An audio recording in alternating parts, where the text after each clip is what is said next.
How incompetent can Putin get? Since the war in Ukraine started, he's been losing tanks by the dozens on a daily level. His military has been unable to deliver powerful air and artillery strikes or apply modern military tactics and strategies, and the list doesn't stop there.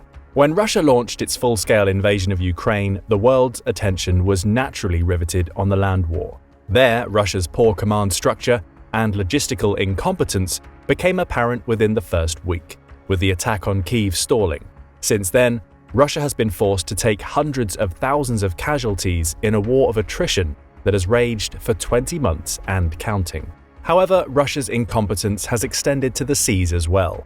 In the build-up to the conflict and early stages of the war, military observers feared that Russia would quickly take control of the seas and stage an amphibious attack on Odessa, Ukraine's third largest city. If Russia took Odessa, it would essentially cut Ukraine off from the Black Sea entirely and leave it a poor, landlocked rump state. Such fears proved unfounded.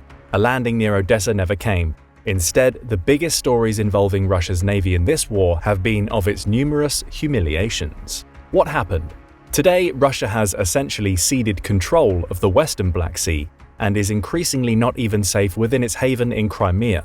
But why has the Russian navy proven so ineffective in the war? To be as fair as we can to Russia, it is and always has been in a bad geostrategic position with regards to the sea. Ever since the days of Peter the Great, Russia has aspired to be a sea power. However, geography makes this difficult to do, as its ports are either contained within choke points, freeze over in the winter, or both. The quest for improved access to the sea has been a vital objective for Russia's foreign policy since the early 18th century, and Russia has never quite been able to achieve this goal. Even at the height of its power during the Soviet Union, unrestricted access to the sea was an objective that still eluded Moscow. In this light, it is understandable why Russia places such a high strategic importance on Crimea, and why it was willing to use military force to secure it. It is one of Russia's few warm water ports. Unfortunately for the Russians, there's a problem. The Turks command the transit points between the Black and Mediterranean seas through their control of the Bosporus and Dardanelles. This control was formalized through the 1936 Montreux Convention regarding the regime of the Straits. The convention allows complete freedom of transit for the commercial vessels of any country through these straits during peacetime. In times of war, however, Turkey, if it is not a party to the conflict, can close the straits to transiting ships unless they are returning to their bases. 3 days after Russia invaded Ukraine, Turkey invoked the Montreux Convention's wartime provisions for the first time, refusing Russian naval vessels in the Mediterranean access to the Black Sea.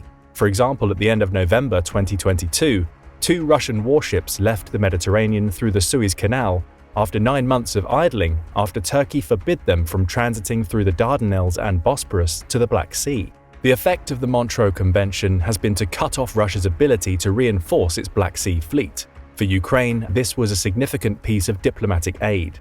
It immediately made Russian naval officers more cautious, knowing that every ship in the fleet was precious. Even so, it seemed far-fetched that Ukraine would be able to significantly impede the operations of the Russian Black Sea fleet. That opinion quickly started to change, however. Ukraine proved its ability to strike at the Russian Navy early in the war. 3 days after it invaded Ukraine, and on the same day the Turks invoked the Montreux Convention, Russia captured the strategically important port of Berdyansk. The Ukrainian military and Western observers were understandably concerned that the Russian ships that piled into Berdyansk could either land troops in the rear of Ukraine's southern lines or attack Odessa. Then, at about 7:45 a.m. on March 24th, exactly a month after the invasion, the landing craft Saratov mysteriously exploded and sank in port at Berdyansk. Ships of the Saratov's class, the Alligator-class tank landing ship, can land up to 425 soldiers or marines, with armored support of either 40 infantry fighting vehicles or 20 tanks. The loss of this vessel was thus a significant blow to Russia's ability to conduct amphibious operations. How did this happen? From the beginning of the conflict, NATO has provided Ukraine with excellent intelligence, and Ukraine's intelligence units got the word that the Saratov was loaded with munitions at the time of the attack. Ukraine used this intelligence and a Cold War-era Tochka-U Scarab short-range ballistic missile to carry out the deed. The Tochka-U has a range of about 120 kilometers. We do not know how many of these missiles Ukraine used in the attack, but what is known is that Russia's modern air defense systems should have easily been able to intercept these Soviet weapons. Russian media at the time reported that its forces had done just that, although the real story came in July, when the Saratov was raised from the depths of the sea. Russia's supposedly modern air defense network failed to act against a much older weapon system. Meanwhile, two other ships, the Seyza-Kunikov and Novocherkassk, were seen on video departing from the flaming Saratov. They also suffered damage in the attack and were forced to retreat to Crimea. 11 sailors on board the Saratov died in the incident.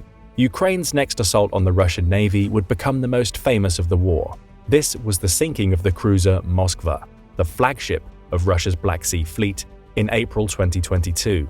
This incident was apparently so humiliating for Russia that its Ministry of Defense still offers no details about what happened and avoids talking about it in public, to the point that the families of the sailors on board are still left in the dark about the fates of their loved ones.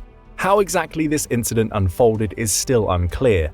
After the successful attack, American sources reported that the Ukrainians had used liquid-fueled Neptune anti-ship cruise missiles, sending them to coordinates provided by US intelligence by way of a P-8 Poseidon maritime surveillance aircraft that flew out of Italy and looked around the Black Sea.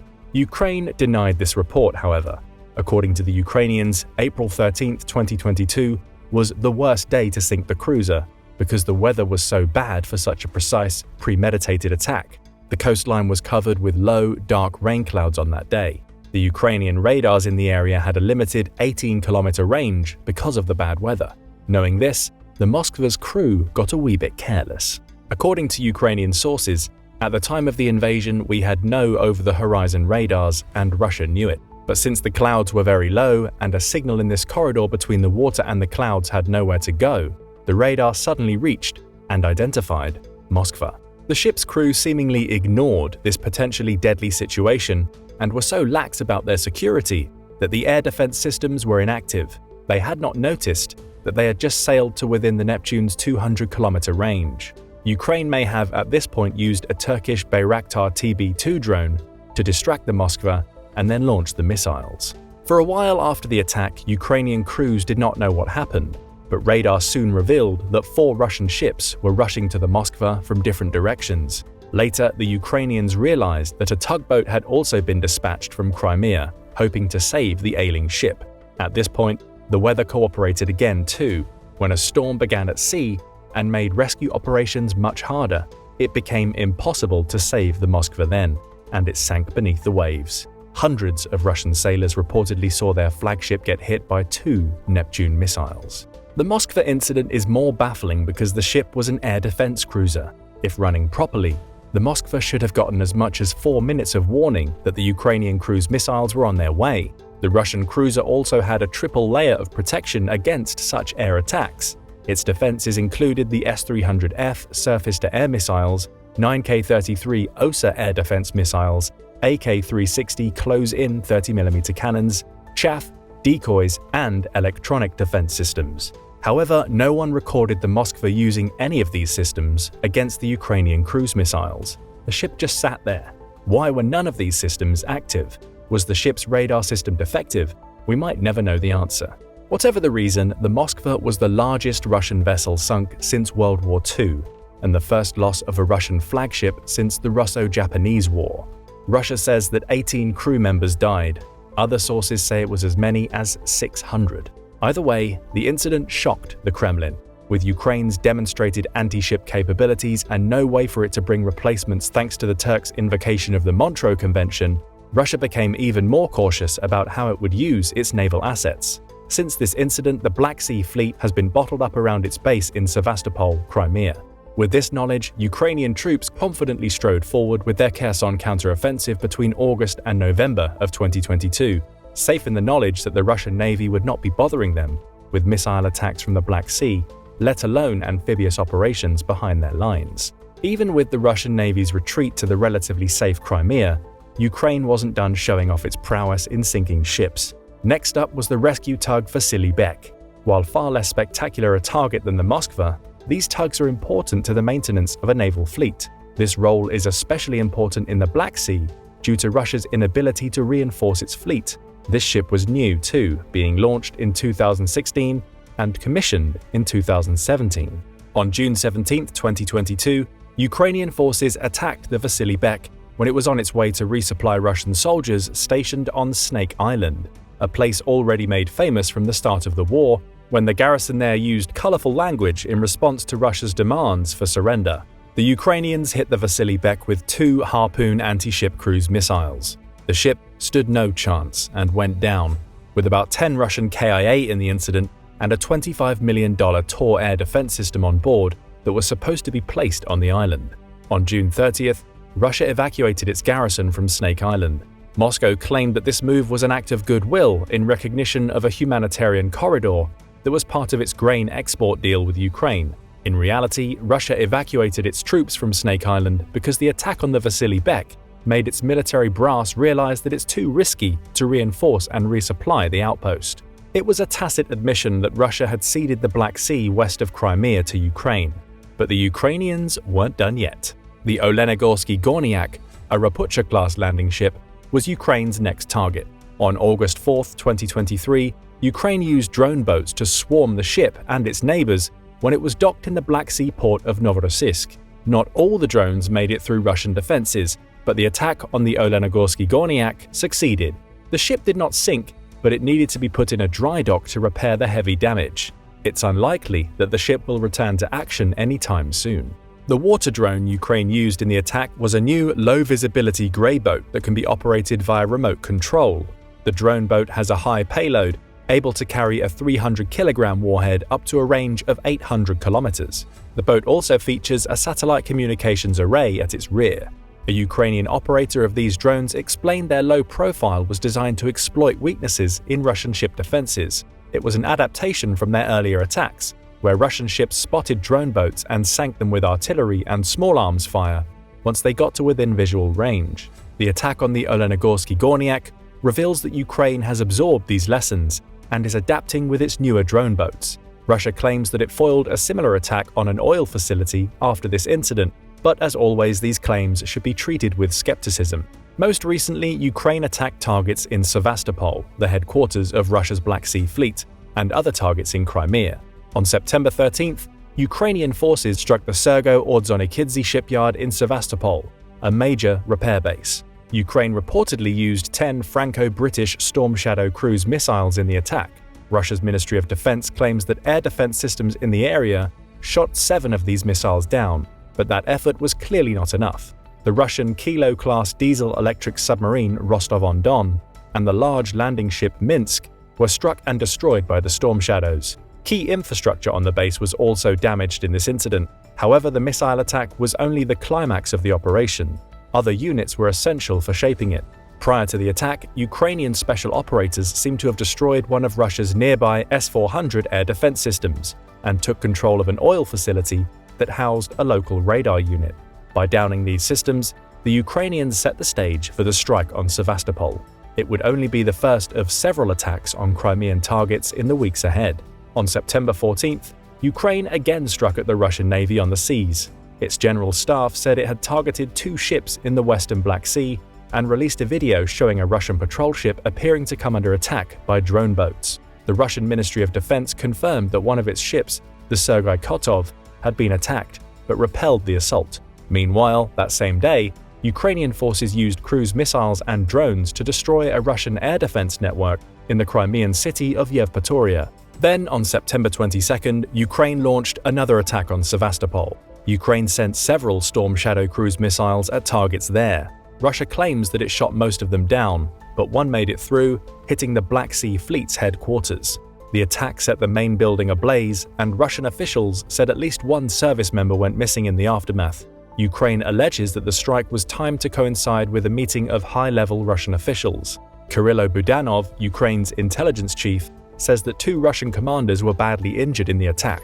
Later, Ukraine's Special Operations Forces said the strike had killed Viktor Sokolov, the commander of Russia's Black Sea Fleet, along with 33 others. No independent source verified this claim, however.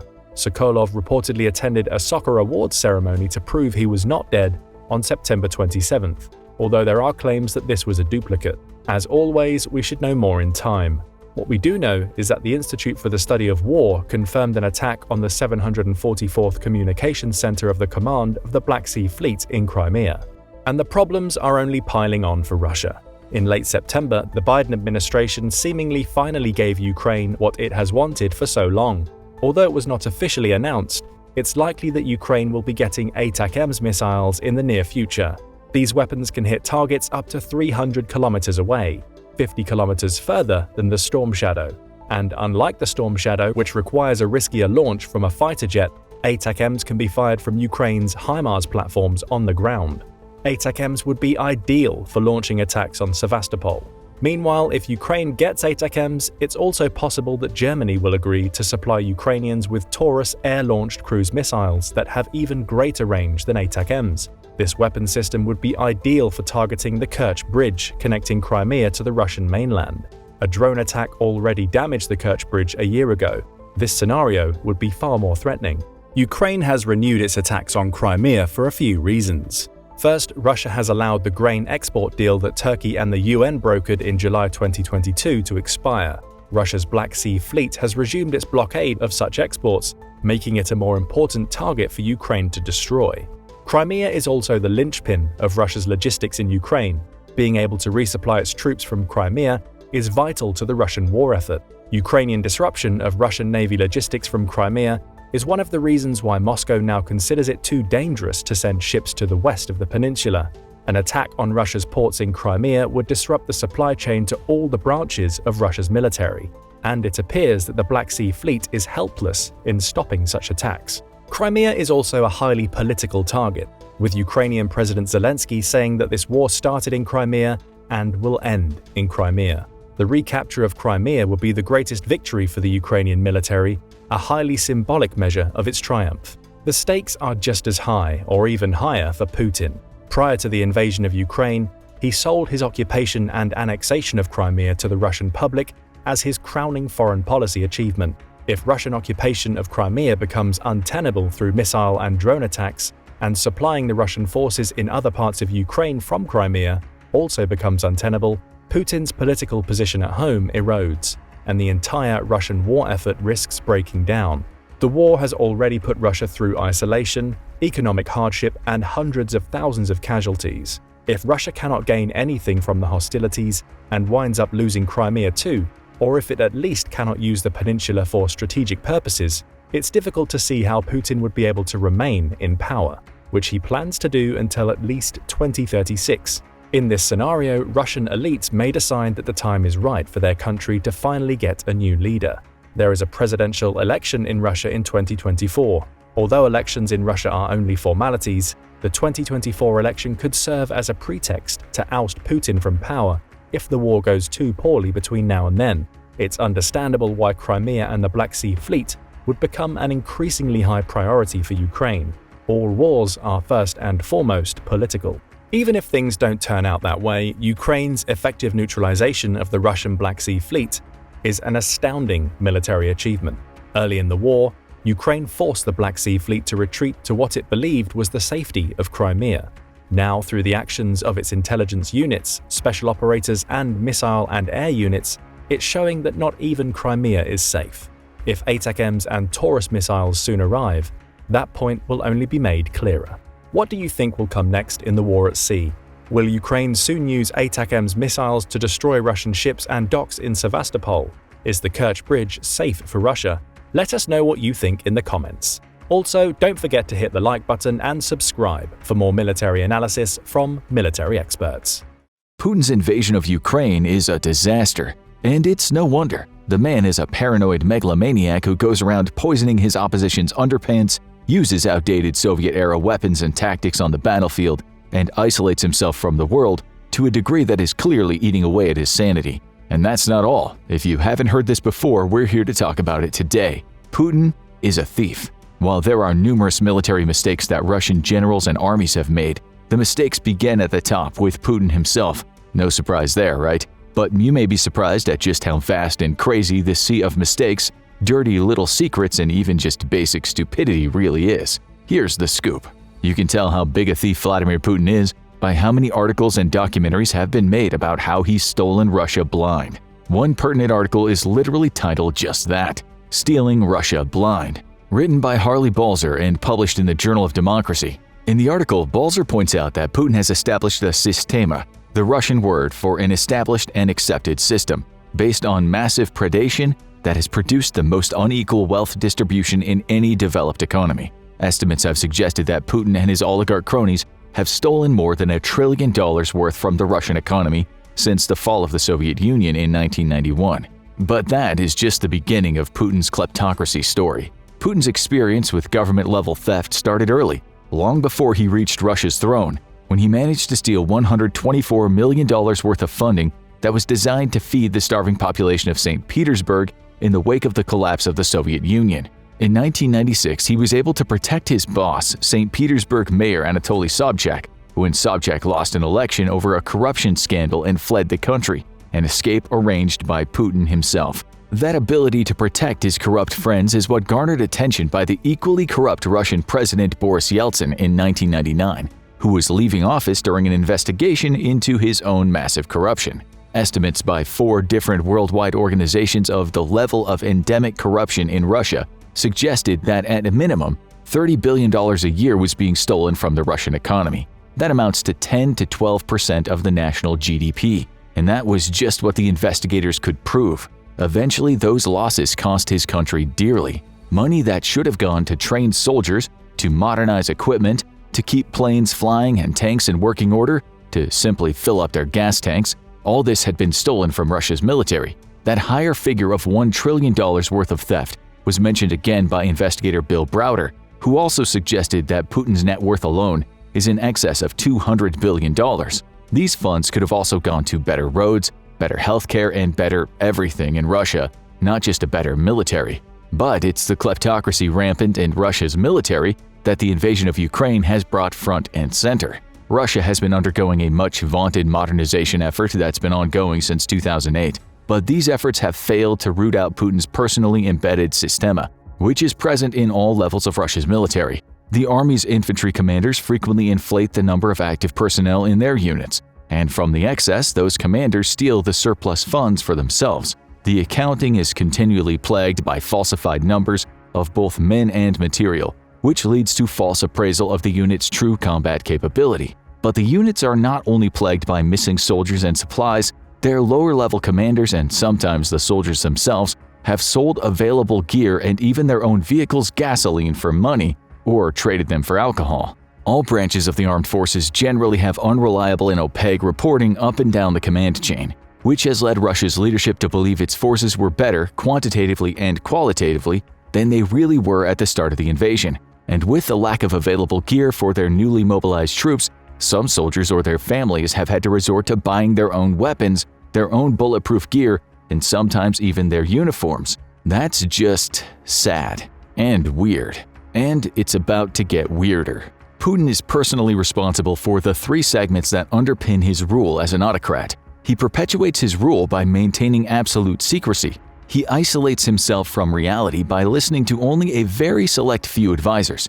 And he surrounded himself with yes-men whose only redeeming quality is their unwavering loyalty. Since the beginning of the invasion in February of 2022, Moscow has, if anything, doubled down on silencing frank discussion of the conflict, even going so far as to criminalize assessments of combat deaths and forecasts about how the war might unfold. Criticism of the war — it's still technically a crime to call Putin's special operation a war, though some media darlings have finally used that term — remains completely off-limits, including discussion of military incompetence and the absence of accountability that has led to the military's serious problems inside of Ukraine.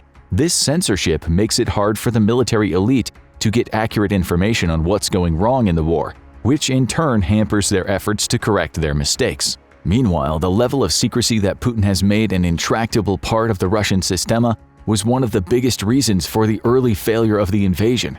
The self-defeating deception caused by Putin's decision to prioritize operational secrecy and domestic blindness to the impending war led to a notable lack of adequate planning. Pre-invasion secrecy led to avoidable problems that specifically affected the initial application of Russian air power. Russian pilots had gained some experience fighting air battles in Syria, but operations there had taken place over mostly uncontested desert terrain, where enemy opposition could be spotted and dealt with long before it became an actual threat. Russian pilots had almost no experience fighting over a forested country like Ukraine, a much more defensible and far larger area than the rebel-held enclaves in Syria. These pilots also hadn't trained against an opponent with any kind of layered air defenses and numerous man-portable air defense systems or manpads that Ukraine possessed. Russian pilots were given little to no training in such tactics before the invasion. That unpreparedness is partly why Russia has been unable to establish air superiority over the Ukrainian battlefield, and why they've met with such heavy losses in the air. Another factor in the failure of the air assets was how Russia decided to employ their forces. Because their ground troops were in grave danger within days of the invasion, the Russian Air Force had its primary objective switched from suppressing air defenses to providing close air support, which in turn brought them into greater danger from the numerous Western-supplied manpad systems. These missions forced Russian pilots to engage targets at low altitudes, which placed them well within the range of cheap and numerous anti-air missiles, like the US-made Stinger. After the first few months of this, Russia found itself not just suffering unacceptable losses of expensive aircraft and helicopters, but also significant drain of their trained pilots and aircrew, which take months or years worth of training to replace. And while all this is going on, Putin remains in his creepy little cave of isolation and delusions of grandeur.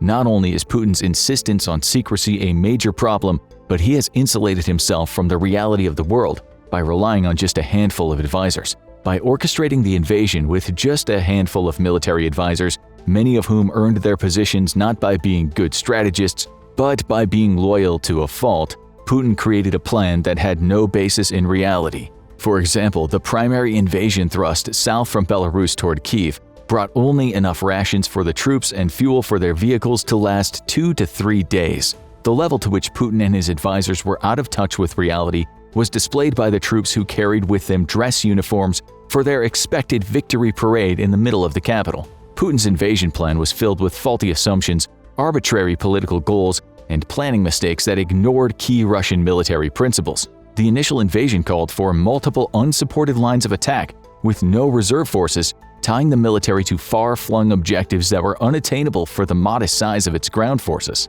Due to such isolation, Putin erroneously believed that his war plans were sound, that Ukraine would not put up much resistance, and that US and NATO support would not be strong enough or arrive fast enough to make a difference. The invasion plan, reinforced in Putin's mind by his sycophantic comrades, painted a picture of the valiant Russian army riding unchallenged into the territory of Ukraine.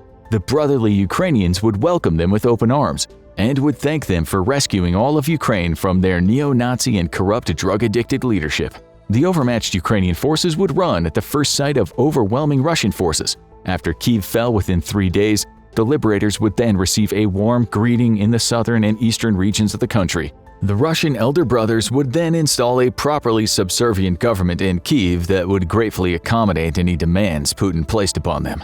It came as quite a shock then when Russia's troops, which along with its direct leadership had no inkling that they were going to be an invading army, and ran headlong into a fierce and unified Ukrainian resistance, supported by unexpected amounts of advanced Western weaponry and accurate satellite-supported intelligence. The three-pronged invasion suffered far more casualties than they either expected or could cope with. According to Russian doctrine, any major-level war, such as the Ukraine invasion, should have begun with weeks of air and missile attacks targeting an enemy's military installations and critical infrastructure. Russia's planners consider this the decisive period of warfare, with Air Force operations and missile strikes lasting between 4 and 6 weeks, designed to erode the opposing country's military capabilities and capacity to resist. According to Russia's military doctrine, ground forces are typically deployed to secure objectives only after massive artillery bombardments combined with Air Force and missile assaults have weakened or destroyed most of the opposition. But Putin's delusions aren't the only issue in the Ukraine war. When you have a leader who's lost touch with reality and a whole crowd of people cheering "All hail the Emperor's new clothes," your kingdom is pretty much doomed. General George S. Patton used to say, "If everybody is thinking alike, then somebody isn't thinking." Patton was always keenly aware that yes men, those who only tell their bosses what the boss wants to hear, aren't helpful at all, but only reinforce what the boss is already thinking. In 2022, one of Putin's most significant intelligence figures defected to the West, carrying with him a trove of important information about Putin the man, detailing his habits, his fears, and his reluctance to use any cell phones. Gleb Karakulov, who served in the Federal Protection Service, FSO, a quasi-military force tasked with protecting those officials closest to Putin, described Putin as a president who has lost touch with the world. Putin has been living in an information cocoon for the past couple of years, spending most of his time in his residences, which the media very fittingly calls bunkers. He is pathologically afraid for his life. He surrounds himself with an impenetrable barrier of quarantines and an information vacuum. He only values his own life and the lives of his family and friends. Karakulov also shed light on Putin's inner circle. Putin requires all staff working in the same room as him, and anyone who will appear close to him in photo ops, to undergo a 2-week quarantine, which severely limits the number of people who have personal access to him. Karakulov confirmed that Putin relies heavily for information on reports provided by the chiefs of his security services. Putin does not use a cell phone or the internet, and does not even bring an internet specialist with him when he travels abroad. He only receives information from his closest circle, which means that he lives in an information vacuum, Karakulov said. Okay, so we've established Putin is pretty much running his own operation into the ground. But this isn't the only reason Russia is failing in the Russo-Ukraine war. Let's talk about Russia's abysmal logistics for a second.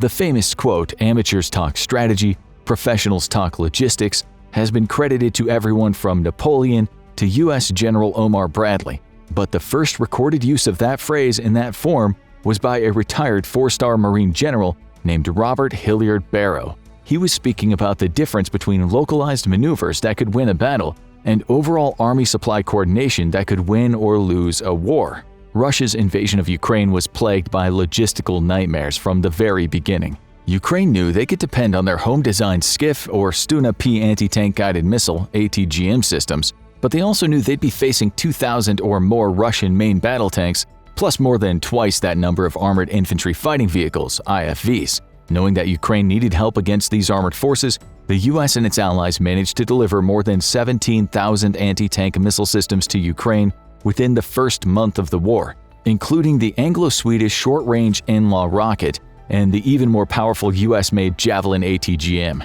Ukraine was also supplied with Bayraktar TB2 drones from Turkey. Ukraine used these weapon systems not just against Russia's armored forces, but also against even more valuable targets, their fuel and ammunition vehicles. Without resupplies of ammunition, their tanks and even their infantry had to resort to more limited attacks, and without fuel, some of their armored columns ground to a halt completely. Most famous, the 40-mile-long armored column that struck south from Belarus toward Kyiv in the opening days of the war, was stalled due to a combination of stiff Ukrainian resistance, primarily ambushes from either side of the narrow penetration, combined with successful targeting of Russia's ammo and fuel trucks by both anti-tank missiles and targeted drone attacks. Military analysts who have analyzed the early months of the war have come to the conclusion that Russia completely botched its initial invasion for a variety of reasons, and that its campaign has been riddled with miscalculations, poor communication, and widespread confusion. Former CIA military analyst Jeffrey Edmonds, who is also a Russia expert at the Center for Naval Analyses, says in a recent interview, "We would have thought that they would have done a much more deliberate, well-thought-through operation. That is not what they did. Russian warfare usually involved masses of artillery pounding enemy locations, followed by massed armor and mechanized infantry assaults, combined with air support and helicopter attacks. Instead of leading with a substantial air and artillery campaign and gaining strategic superiority over Ukraine, Russian commanders apparently instructed their troops to just drive to Kyiv. The units quickly faced unexpected ambushes, repeated tactical surprise, and a logistics supply train that had not anticipated anything beyond a half-week offensive. The 40-mile traffic jam north of Kyiv underscored another recurring problem with Russian logistics. They are dependent on rail lines to move troops and support gear around their own country, but cannot link those rail lines up with their offensive advances into Ukraine. That leaves a gap between Russia's end-of-the-line ammo and fuel dumps and the Ukrainian front lines. One solution Russian commanders used to reduce that gap, and the length of time it would take to resupply forward units, was placing their supply dumps closer to the front lines. That decision turned disastrous when the US began providing Ukraine with better artillery systems, including the M142 High Mobility Artillery Rocket System, or HIMARS, with its pinpoint accuracy out to 50 miles, twice the range of the M777 howitzer Ukraine had previously been using with its 25-mile range. But Russian commanders failed to respect the accuracy and range of HIMARS systems and continually lost weapon storage depots over and over again. Too often, Russia placed their ammunition in the same building as their troops or close by to such a location.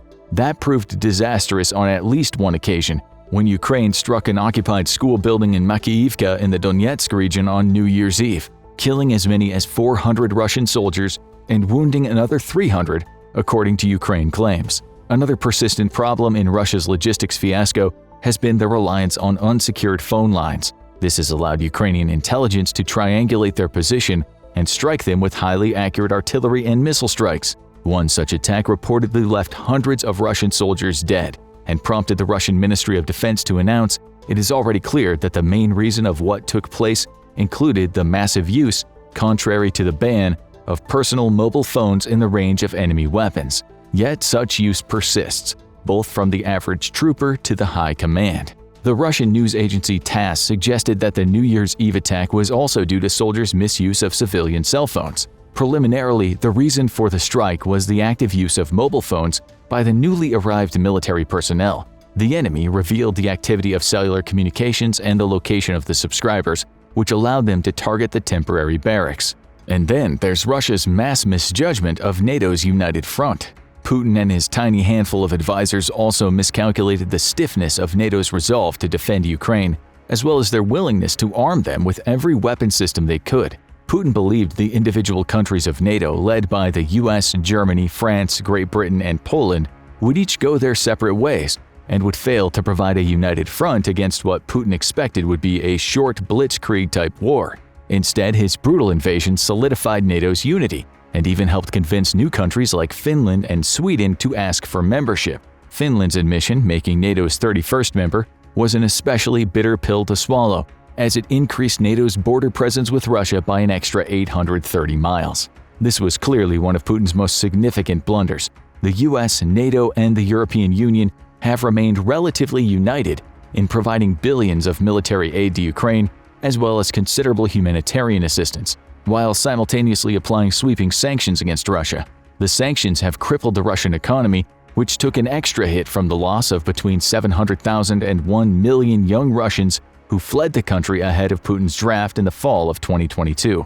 The Russian population pyramid, already in an upside-down position with a declining birth rate and far more older citizens than young ones to replace them, is now teetering like a half-chopped-down tree, ready to collapse at any moment. Now let's get into the truly ridiculous part of our analysis of Putin's failures as a war commander: fighting a modern war using World War I tactics.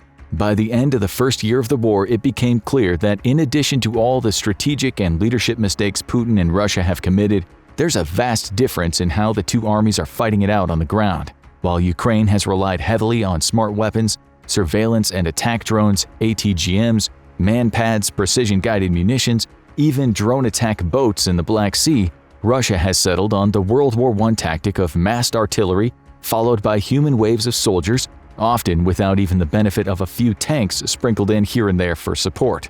Such tactics may have worked in World War I, or even the latter stages of World War II, when the former Soviet Union had more than 1 million men under arms, and was facing a severely weakened German army that had bled white from 4 years of continuous warfare. But Ukraine has learned to adapt and overcome, and has used its precision artillery systems, especially the HIMARS artillery, to telling effect. Meanwhile, Russia has used their huge surplus of artillery to flatten cities like Bakhmut, Mariinka, and Mariupol. But the massed infantry assaults that followed leveled a horrific toll on the attackers. Estimates are that in addition to losing more than half of their pre-war stockpile of main battle tanks, Russia has lost more than 200,000 soldiers killed, wounded, or captured. Their losses in the 10-month effort to take Bakhmut have been so enormous that the Wagner private mercenary group that spearheaded the 10-month battle had to pull out of the line of combat to refit, retrain, and regroup. Some estimates say that Wagner may have lost 90% of their 80,000-man full strength. Wagner's leader, Yevgeny Prigozhin, will only admit to having lost 20,000 men, which is still a staggeringly high number of casualties for a city that has no inherent strategic value. While we're on the subject of losses, let's talk about the real crime and tragedy of this war. Because of the sanctions limiting Russia's access to computer chips and other resources for their high-tech industries, Russia's been unable to replace many of their advanced weapons, such as their precision munitions and state-of-the-art missiles. That's why analysts are stunned to see Putin wasting so much of its stockpiles of precision munitions on striking civilian targets. Military experts and government officials have said that Putin's terror campaign against the Ukrainian population was not a sustainable use of Russia's limited stockpiles and was unlikely to negatively affect Ukraine's will to fight. In fact, just the opposite has happened. Continued explosions in civilian areas across Ukraine, not just the capital of Kyiv, have hardened the average Ukrainian's resolve to see this fight through until every Russian soldier has been pushed out of their country. More recently, senior U.S. intelligence officials have said Russia is burning through its munitions faster than it can replace them. Officials also say the use of massive amounts of artillery and precision-guided munitions has forced Moscow to turn to Iran and North Korea for supplies. Retired U.S. Army General David Petraeus summed up just a few of the mistakes Putin has made during his invasion of Ukraine when he said, "They completely underestimated the Ukrainian forces and completely overestimated the Russian forces, and they could not impose their line of conducting a military campaign and prepare forces for conducting this campaign. In addition, they did not have modern telecommunication systems," he said, referring to their use of civilian cell phones. Therefore, the generals continued to die, commanding an army from within an intelligence vacuum, relying on sycophants and toadies rather than experts and veterans. An army sent to war without proper planning, hamstrung by poor logistics, and saddled with rampant thievery, underestimating your opponent's will to fight, misjudging NATO's united front, squandering sophisticated precision weapons on a campaign to try to break the will of a large civilian population, youth movement to leave the country, possibly for good, an economy that has been wrecked by sanctions that continue to penalize the ones who are still left day after day. It seems like Putin not only did not follow Sun Tzu's dictum to win your battles by making no mistakes, it seems like he's made practically every mistake in the book. But what do you think? What is Putin's greatest mistake in the war in Ukraine? Let us know in the comments, and don't forget to subscribe for more military analysis from military experts. If you've been watching the news recently, it's no secret that things aren't going well for Russian President Vladimir Putin. In fact, according to former CIA Chief of Russian Operations Steve Hall, Putin's troubles are mounting at breakneck speed, and they might just be enough to break the infamous dictator. In this video, let's take a look at some of Hall's predictions about what might happen in Ukraine and just how much trouble Russia and its leader are really in. To start with, let's consider firepower. It's hard to turn on a TV without seeing something about Ukrainian President Volodymyr Zelensky asking for more ammunition. For instance, there have been multiple high-profile stories about how Ukraine's air defenses are short on missiles, leading some to speculate that Russia's air force would finally gain control of the skies and crush Ukrainian resistance. But the truth was far less ominous. Ukrainians had simply stated that at the current burn rate of ammunition, they might run out in a few months, not right away. In much the same way, there have been multiple stories on Ukraine facing shortages of shells for its artillery and other systems like the HIMARS rockets. But what these reports don't capture is that Russia is having the same type of problems, just on a far larger scale. Russian ammunition shortages have become just as severe as those on the Ukrainian side. But unlike Ukraine, Russia does not have the same huge coalition of powerful and well-armed Western allies willing to send it more materiel. Instead, its allies are limited to Iran, Belarus, and, reportedly, South Africa, China, and a few others. To date, the main advantage Russia has had over Ukraine comes from its Soviet legacy. Modern Russia contains massive stockpiles of Soviet weaponry and equipment, left over from the enormous arms buildups of the Cold War. However, after more than a year of war in Ukraine, that stockpile is closer than ever to being depleted. One sign of this came several months ago when Ukraine announced that for the first time, it had achieved artillery parity with Russia. Throughout most of the conflict, Russia had fired more than 20 times the shells of Ukraine, but for the first time, they began firing the same volume of shells, substantially leveling the playing field. This was aided by HIMARS strikes and sabotage of ammunition depots far behind Russian lines, so that by early to mid-2023, Ukraine was outfiring Russia 6-1.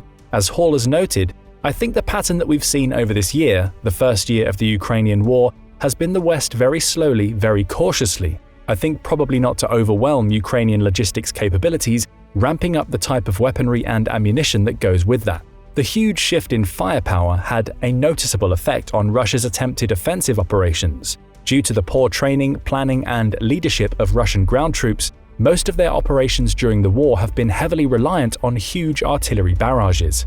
But once their overwhelming artillery superiority went away, it's probably unsurprising that Russian infantry and tank forces haven't fared very well. This is somewhat expected from a military made up of mainly green and poorly trained conscripts, where most of the professional soldiers are more interested in lining their own pockets than defending a homeland. Most of Russia's actual territorial gains since the start of the invasion last year have been achieved by the Wagner Group, a huge private military contractor run by close Putin confidant Yevgeny Prigozhin. Unlike most of the Russian armed forces, the Wagner Group is well trained and equipped, allowing them to avoid some of the most basic pitfalls like walking into endless ambushes or fighting with no boots. One of the Wagner Group's most successful, yet horrible strategies has been the use of prisoners from Russian detention centers and jails, promising them freedom if they can survive a tour fighting in Ukraine. Leaked documents and phone calls suggest that Prigozhin and Putin never had any intention of letting most of these prisoners back into Russian society. Instead, tactics show that they have used them over and over again in the so-called human wave attacks, which helped Russia retake the devastated city of Bakhmut. Wagner released thousands of these armed prisoners who threw themselves against Ukrainian positions and risked being shot by other Russian troops if they retreated. When the Ukrainians opened their lines and revealed their primary defenses, Wagner's regular units would then begin direct assaults on the weakest points, often expending huge amounts of artillery. This strategy proved to be highly effective, especially for a military with such little emphasis on preserving the lives of its own troops. In Bakhmut and several other locations, Ukraine was eventually pushed back due to this strategy, which resembled Russia's actions during the huge sieges of World War II. But Wagner remains not just reliant on prisoners, but also on the continual influx of supplies from Russia's defense ministry. While the group has purchased a substantial amount of its own equipment over the years, inside Ukraine it has proved to be heavily reliant on Russian resupply to keep up the pressure on Ukraine. This has proved to be a significant weakness, and it could also mean the loss of Bakhmut and more valuable territory during the Ukrainian counteroffensive taking place this summer. Much of the issue has to do with the way that Russia, and Putin in particular, go about politics. One thing Hall has pointed out is that to keep his firm hold on power, Putin must ensure that none of his direct subordinates are too successful, or run the risk of being overthrown. To do so, he often sets elements of his own government against each other, with advisors and senior military planners competing, often viciously. This applies to Prigozhin too. The man, sometimes known as Putin's chef, experienced a meteoric rise to his current position. Despite private military contractors technically being against Russian law, Putin allowed Prigozhin to create Wagner, on the condition that the group be firmly loyal to Putin, not the Russian state. This formed the basis for Wagner's various interventions in Africa and the Middle East, where it expanded Putin's military reach, enriched Russian business interests, and left a trail of atrocities in its wake. Wagner's success launched Prigozhin into Putin's inner circle. This has not gone over well with other top Russian officials, such as Defense Minister Sergei Shoigu. Shoigu seems to believe that Prigozhin's ambitions and control over a private military are setting him up as the next head of the Russian military, or as Putin's personal successor. He may have reason to worry about his own job too, as Russia's military prowess under him has been less than stellar. Due to its enormous losses, the country is actually the #1 supplier of materiel to Ukraine, having abandoned roughly 500 since the start of its invasion. It has also lost advanced air defense systems and huge amounts of ammo. All this is a very bad look for Shoigu, and has led some to speculate about the reasons why Putin has dismissed multiple of his other top generals, but not Shoigu himself. One answer is that he has kept Shoigu in charge of the military because without Putin's support, Shoigu is a goner, and he knows it. Unlike the politically adept Prigozhin, Shoigu is an outsider to the corrupt ladder of Russian politics, having come up through the ranks from essentially nothing. Shoigu thus has few friends in Russia's top echelons and does not pose a real risk to Putin's power and control of the state. Ironically, his rise was also as a logistics officer, where he was able to skim or divert large amounts of money from defense projects. Some US military officials have even referred to him as responsible for dismantling much of Russia's capabilities. Prigozhin has also repeatedly attacked Shoigu for his failures in Ukraine, while at the same time pointing out that Wagner has achieved what he could not in places like Bakhmut. It would be easy for Putin to replace the somewhat unpopular Shoigu with Prigozhin, but doing so would potentially endanger Putin himself. Shoigu has also tried to push back from his position atop the Russian military command. He took credit for the capture of Soledar, a salt mining town which Wagner actually seems to have done most of the fighting for. Prigozhin actually took to social media to refute these claims and bash Shoigu, and just as Wagner was about to capture Bakhmut, it happened again. As Wagner troops were only miles from retaking the last of the town, Shoigu pulled their supplies just to hurt his rival. Now Russia's issues with supplies have compromised its entire war effort and become a masterclass in how not to handle logistics. In response to Shoigu's actions in Bakhmut, Prigozhin took to social media once again, threatening to pull Wagner troops out of the area entirely, leaving the ineffective Russian military on its own. Obviously, this would have been a disaster, and made Ukraine's counter-offensive that much easier. Shoigu, of course, claimed that he was not manipulating supply lines, and that Wagner had actually received everything it had been promised. When Prigozhin took a stand and declared that he would pull out all Wagner troops from Bakhmut by May 10th, the supplies miraculously started flowing again, only to be reduced just days later. So is this just a petty personal struggle, or are Russia's supply issues really that bad? Well, it appears that things may actually be that disastrous, with personal rivalries like this being just one factor among many. While Russia's artillery and other heavy guns were firing almost non-stop last year, now they sit inactive for days at a time. This has allowed Ukrainian forces more opportunity to respond, and may be one reason why the counter-offensive began now. In Bakhmut, recent reports suggest that Ukraine is now advancing south of the city, along a salient about 4 miles deep, pushing Russian forces back. In part, this is possible thanks to the issues between Shoigu and Prigozhin, and due to the fact that Wagner has been doing the brunt of the fighting, while Russian troops secure its flanks. These flanking troops have been attempting to cut off the city for months, by capturing the main supply routes to Ukrainian positions. As Wagner closed in on the city and Ukrainian defenders were pushed back, the flank attacks have increased in frequency and intensity. Even as Wagner troops reportedly ran out of ammunition, it seemed as though Shoigu was content to let them take the losses, while using his troops to secure the area. Ukraine has not given up easily though. It reinforced defenders around Bakhmut with special forces, who managed to grind the spring Russian offensive to a halt. Since Wagner was unable to launch major attacks against Ukraine from the center, it has allowed Ukrainian forces to reinforce their flanks and launch the deadly counterattacks, which continue today. Prigozhin has once again complained about all this on social media, and his outbursts are nearly intense enough to constitute treason against the state. He has claimed that regular Russian forces broke and ran at the first hint of a Ukrainian attack, blaming Shoigu for the current situation. But from Ukrainian sources on the ground, it appears as though many of the troops cutting and running may actually be Wagner units. Such reports seem to have angered Prigozhin enough that he has actually lashed out at Putin online, in ways which could be very bad for his health. In a recent broadcast following more losses at Bakhmut, he stated that the happy grandfather thinks that he is good. If he turns out to be right, then God may grant everyone health. But what will the country do, our children, grandchildren, who are the future of Russia? And how can we win this war if, by chance, it turns out that this grandfather is a complete shithead? Putin is frequently referred to as Russia's grandfather, and Prigozhin seems to be directly attacking him in a way that no other Russian official has dared to do. Prigozhin quickly walked back his attack in later interviews, careful to state that many in Russian leadership could be called grandfather. But most likely the lashing out was a sign that Prigozhin is increasingly frustrated with the state of the war effort and blames Putin for the untenable situation.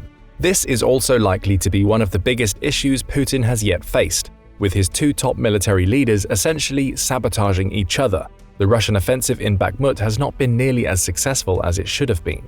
Just as Russia started to make headway against Ukraine, the supply issues and infighting may have doomed them once again. What's more, the actual prospect of victory in Bakhmut is essentially meaningless, as the city has never held any real strategic significance. Its only true value is political and ideological, as Putin sees Bakhmut as a symbol of his invasion's success, and losing it would undermine Russian support for the war effort.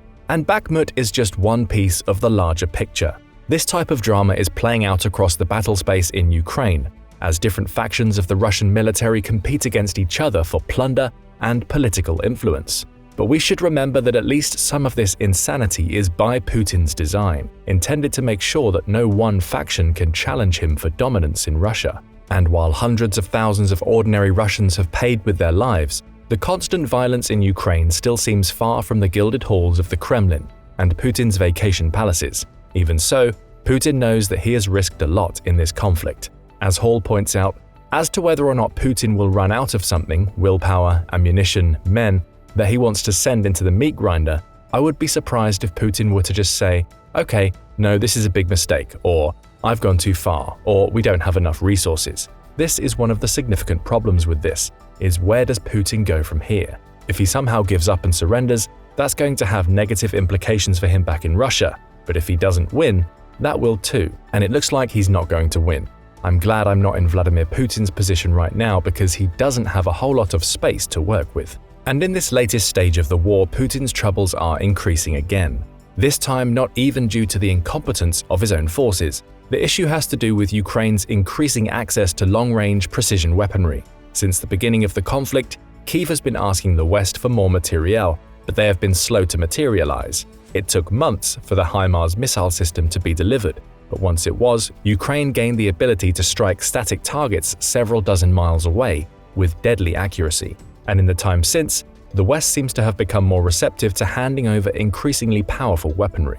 One of these is the Army Tactical Missile System, or ATACMS, capable of striking targets up to 190 miles away. If the US decides to give these or other similarly capable weapons to the Ukrainians, it will put many major Russian cities and military installations within striking distance. Similarly, the United Kingdom recently agreed to provide Kyiv with the Storm Shadow cruise missile. With sophisticated stealth capabilities and a range more than twice that of the HIMARS, the Storm Shadow will allow Ukraine to hit targets far behind enemy lines as the counter-offensive ramps up. UK Defense Secretary Ben Wallace confirmed that some of these weapons are already in-country, meaning we will likely start to see their effects soon. The UK has over 900 Storm Shadows in its arsenal, meaning that a sizable number will arrive this summer. While Ukraine's government has vowed not to strike into Russia itself, there are signs that it already is using drone attacks and border incursions. It is a simple reality that Ukraine cannot win the war without destroying at least the Russian bases resupplying the front, and this will almost certainly require strikes inside Russia proper. The same may hold true for F-16s and other advanced fighter jets. As Hall has stated, remember a few months ago when they said we're not going to send tanks, so that has shifted. Will this be another thing that shifts? Perhaps some of it will depend on what happens on the ground in the next year. A final element of the war's trajectory is the possibility of more external intervention, some of which might favor Russia. If Ukraine continues striking deeply into Russian territory, some experts have argued that China may soon get involved. Putin and Chinese President Xi Jinping remain tacit allies, and China would not like the idea that a smaller neighbor supplied by the West could strike inside its borders. This and the CCP's affinity for fellow authoritarian regimes makes their position something of a question mark. As Hall notes, the Chinese position is really interesting and very complicated. The Chinese have very long-term goals. They want to be the primary superpower economically and militarily within the next 50 years. But by the same token, they share a certain ideology with Russia, and that is that democracies are a threat to them. So how is China going to play a neutral, moderating position in this when it's pretty clear they're coming down on Russia's side? Clearly that helps Russia, so China is walking a really fine tightrope at this point. However, there is also the possibility that China will attempt to stay in Ukraine's good graces in order to offer economic assistance rebuilding the country through loans and development projects. This is the strategy that Xi has taken with his massive Belt and Road project, and if applied to Ukraine, could generate substantial leverage over the West. Hall argues that if China wants a future, it's going to have really good economic relations with the West, the EU, the United States, and other developed countries. And a relationship with Russia is mutually exclusive, so if I'm Russia, I'm probably thinking that over the long term, the Chinese are not necessarily going to be on our side. All these considerations will play into how the war changes course in the months ahead. Russia's disorganization under Putin, Ukraine's increasing military assistance from the West, and the potential for more external involvement will all shape how effective the Ukrainian counteroffensive is this summer. They will also determine the long-term prospects for peace, as any potential peace treaty will not emerge until one side is definitively crippled, or forced to make concessions by its citizens or allied nations. When the dust finally settles, one thing is clear: Russia and Ukraine will both be changed forever, all due to the greed and ambition of one man, Vladimir Putin. So will Hall's prediction for the war pan out, or will there be another major deciding factor in how things go this summer and beyond? Let us know what you think in the comments below, and don't forget to subscribe for more military content and analysis. The Soviet Union, and later its internationally recognized successor state, the Russian Federation, have long prided themselves on their tank forces. Russia has the world's largest armada of tanks, with a total of 12,566 units in its fleet. This is a number greater than the combined total of North Korea, 6,645, and the United States, 5,500, which come in at second and third place, respectively. So with all this pride about its supposed tank prowess, why has it been so reluctant to deploy its latest and greatest tanks to the battlefields in Ukraine? We all know about Russia's refusal to deploy its few T-14 Armata tanks into battle in Ukraine. It's afraid of losing them. However, Russia has also been hesitant to send its T-90s into combat too, and it's deployed comparatively few of them in Ukraine. Why? Is the T-90 also a tank that doesn't live up to the stories that the Russians have told about it? Or was the T-90 a marketing gimmick all along? Let's take a look at the T-90, Russia's supposedly most advanced main battle tank that it possesses in large numbers, and its less than stellar performance in combat. Russia's fleet of over 12,500 tanks is, like many things related to its military, deceptive. Of these, only about 2,600 of them are main battle tanks, and of these 2,600, only about 650, 25% of them, are T-72B3 B3M, T-80 BVM and T-90 AM models that are outfitted with modern fire control systems. According to the Pentagon, by the beginning of 2023, Russia had lost half of the tanks it deployed since its invasion of Ukraine, thanks to their outdated designs, the armored fleet's poor logistics and doctrine, and poor leadership. The T-72 tank remains the workhorse of the Russian military, and has been the most widely deployed Russian tank to Ukraine, rather than the newer T-90. The T-90 has instead played second fiddle to its predecessor, and with good reason. This supposed modern main battle tank's origins, the design flaw it inherently carries, and how it has performed in Ukraine scream failure. Let us explain. The T-90 saw its origins in the late Soviet Union, when the Western powers were producing tanks like the Abrams, Challenger 2, and Leopard 2. Soviet tank designers were worried about this development and wanted to produce a replacement for their entire tank fleet, one which could compete with the designs their rivals were now making. However, instead of taking a page out of the West's playbook and designing an entirely new tank, the Soviets based the T-90 on a fusion of the T-72 and the T-80. As it turns out, this may not have been the best choice. The Russian machine builder Uralvagonzavod produced and built the tank, which entered service in 1992, just after the Soviet Union's collapse. It has since been upgraded with the T-90A in 2004, the T-90M in 2016, and the T-90MS in 2017. Russia probably had between 750 and 1,000 of the T-90 and all its variants on hand prior to the invasion of Ukraine. So how was this tank originally designed? Let's start with the basics. The T-90 is operated by a crew of 3. The tank also has an integrated autoloader for its 125mm cannon and a low-profile design. Its secondary weapons are 12.7mm cord heavy machine gun and a 7.62mm PKMT belt-fed machine gun.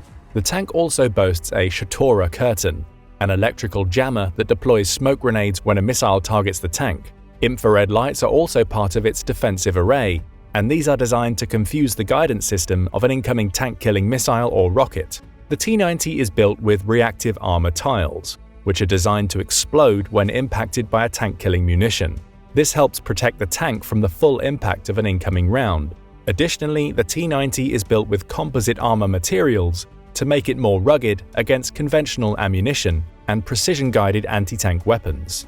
Unfortunately, these armor systems have often proven less than adequate, And when Russia is involved, you can expect corruption too. Just as we saw in the case of Russian body armor, corrupt officers have had a penchant to sell off the reactive armor panels of the T-90 and other tanks because they are valuable in their own right. To replace them, the officers have installed other materials. At first, rumors went around that they had just put egg cartons onto the tank's sides. This was an easy rumor to believe, given Russia's long history of incompetence that included protecting its soldiers with the airsoft version of the Ratnik body armor. In fact, the material in question is a plastic filler called the 4S24 softcase era block. Unfortunately for Russia, this is not adequate protection against modern anti-tank rounds, even if they don't just fly over it like the Javelin does. Russia has tried to develop better defenses for its existing tanks. These attempts include the arena armor, which made some waves before the war in video demonstrations. In 2021, Russia released footage of the T-72B3 tank defending itself from an incoming RPG-7 rocket by launching an interceptor that destroyed the rocket in flight. The arena's active protection system was responsible for this and appeared to show promise for Russia as a way to further protect its tanks without overburdening them with heavier and heavier armor. The arena system rings the host tank with several millimeter wave radars pointed at different angles. If these radars detect an incoming threat, they will automatically launch an interceptor out of an armored silo located on the tank. Unfortunately for Russia, the arena system proved to be just another marketing campaign and could not be deployed. The arena system has not appeared in Ukraine at any point in the war. Operationally, the T-90 has a top road speed of 43 miles per hour and has an operational range of 310 miles. The tank weighs about 48 tons. The T-90's weight is about 20 tons less than its Western rivals. One would think this would be to its advantage. However, the additional weight of tanks like the Abrams Challenger 2 and Leopard 2 is usually put into their armor. This additional armor makes them more survivable, which is critical in a world of precision fire and where the first tank to get shot usually dies. Western tanks are simply better protected and more likely to withstand multiple hits, a fact which we've seen play out in Ukraine's campaign in Zaporizhia, where Russian weapons have often been unable to destroy them outright. Rather, these Western tanks have often been damaged in engagements with their crews surviving. They are then sent to the rear for repairs and put back in the fight. At the same time, Russian tanks, which are often exposed in an attempt to inflict disproportionate casualties on their enemy, get killed in the same engagement without adequately fulfilling the mission they were sacrificed for. Before the war in Ukraine, the T-90 had been a popular tank for international sales. International arms deliveries have been one of the few strong points in Russia's post-Soviet economy. Risking those relationships would be the last thing the Kremlin would want to do, which explains the T-90's comparative absence in Ukraine. The T-90's foreign users include Algeria, Armenia, Azerbaijan, Iraq, Vietnam, Syria, and above all, India, which has long had a close arms relationship with Russia and operates about 2,080 T-90 tanks. Unfortunately, performance in Ukraine is only one of the T-90's problems that questioned its prospects for further export abroad. India's experience with the T-90s has proven far from smooth. Indian T-90 tanks were spotted with the infamous cope cages near its border with Pakistan in the middle of October 2023, demonstrating that India is not entirely confident about the tank's defensive qualities. For good reason, because India has experience with faulty T-90s. For example, to fulfill one Indian order of T-90s, the Russian mounted older, less protective turrets to new hulls. Russia exported these turrets to its Indian customer anyway because it had pre-built a lot of them and didn't want to see them go to waste. These were, however, more vulnerable than newer turrets. The comparative lack of protection was not the only problem either. During tests, the Indians found that their new tanks' fire control systems and thermal imaging sites could not cope with their country's hot summer weather. To adapt the T-90 to this climate, Russian manufacturers offered to build specialized air conditioning systems for the tanks. But these also failed, and a tank driver fainted from heat stroke, which forced India to shop abroad to find ways to solve the problem. These and other issues have made India reconsider its tank relationship with Russia. As tensions between it and China mount, and Pakistan remains a constant threat, the last thing India wants is faulty tanks that would prove ineffective in combat. Indeed, the thermal sights on the T-90 for the tank's commanders have proven so bad that the Russians were secretly installing French sights. However, because of sanctions, these are no longer available, The new T-90s will come with the same Russian sights that proved so unsatisfactory in India. The T-90 compares poorly to Western main battle tanks partly because, as we said, it's basically just a variant of the older T-72, combined with some parts of the T-80, such as the Irtish fire control system, with reactive armor strapped to the chassis. The T-90 was also not designed with open architecture in mind, which means that it is a difficult tank to keep up to date with modern weapons and equipment. Case in point, the T-90's autoloader can't fire Russia's newer and larger anti-tank kinetic projectiles, the Vacuum 1 armor-piercing, fin-stabilized, discarding Sabot. These rounds were designed for the T-14 Armata, but they cannot be reverse-engineered for the T-90 or older tanks. Unfortunately for the Russians, the T-14 has never materialized on the battlefields of Ukraine, so these new anti-tank rounds, which actually pose a threat to the Abrams, Challenger 2 and Leopard 2, have also been absent from the war. If you want to know why so many Western tanks have been damaged but not destroyed, while their Russian counterparts have gone down in flames, this is one of the reasons. Another of the most glaring problems is the T-90's short effective firing range. The tank's main gun is difficult to raise to high angles. The T-90's gun can move up to a range of 14 degrees upward or 6 degrees downward, which severely limits the targets it can hit. As an example, the T-72 and T-80 tanks deployed in Chechnya proved incapable of raising their guns high enough to shoot at rebels on rooftops or behind third-story windows. These rebels destroyed many Russian tanks with anti-tank weapons, while the T-72s and T-80s proved incapable of retaliation with their main guns. Because the T-90 was based on these two tanks, it suffers from the same problems, and it's proving just as bad in tank-v-tank combat in Ukraine. Western main battle tanks like the American Abrams can hit targets up to 3 miles away, aided by greater gun mobility. In contrast to Russian tanks, the Abrams can raise its turret to an upward angle of 20 degrees, or lower it to an angle of 9 degrees, giving it greater range and flexibility. The T-90 cannot do this, so it will lose out at longer range combat. The T-90 is also comparatively deficient in its ability to puncture the armor of opposing modern Western tanks.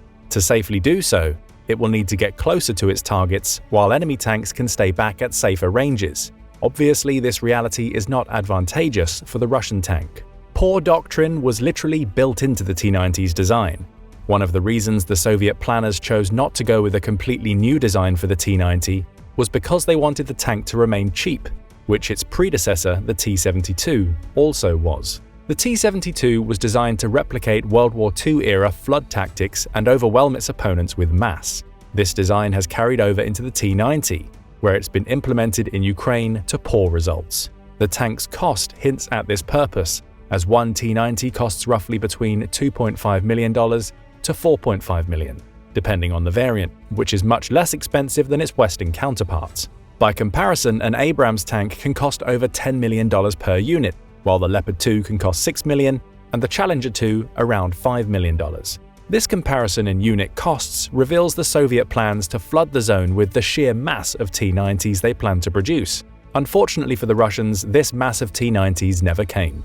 Russia lost much of its tank-producing infrastructure in the chaos of the Soviet Union's collapse. The T-90 was notably absent in the First Chechen War. Instead, the T-72 and T-80 were sent into combat, where they performed poorly. By keeping the T-90 out of the fight in Chechnya, Russia was able to maintain the illusion that it was one of the world's best main battle tanks. The Kremlin went on a marketing spree, pretending there was no need to deploy one of the world's best tanks against poorly organized and equipped rebels in Chechnya.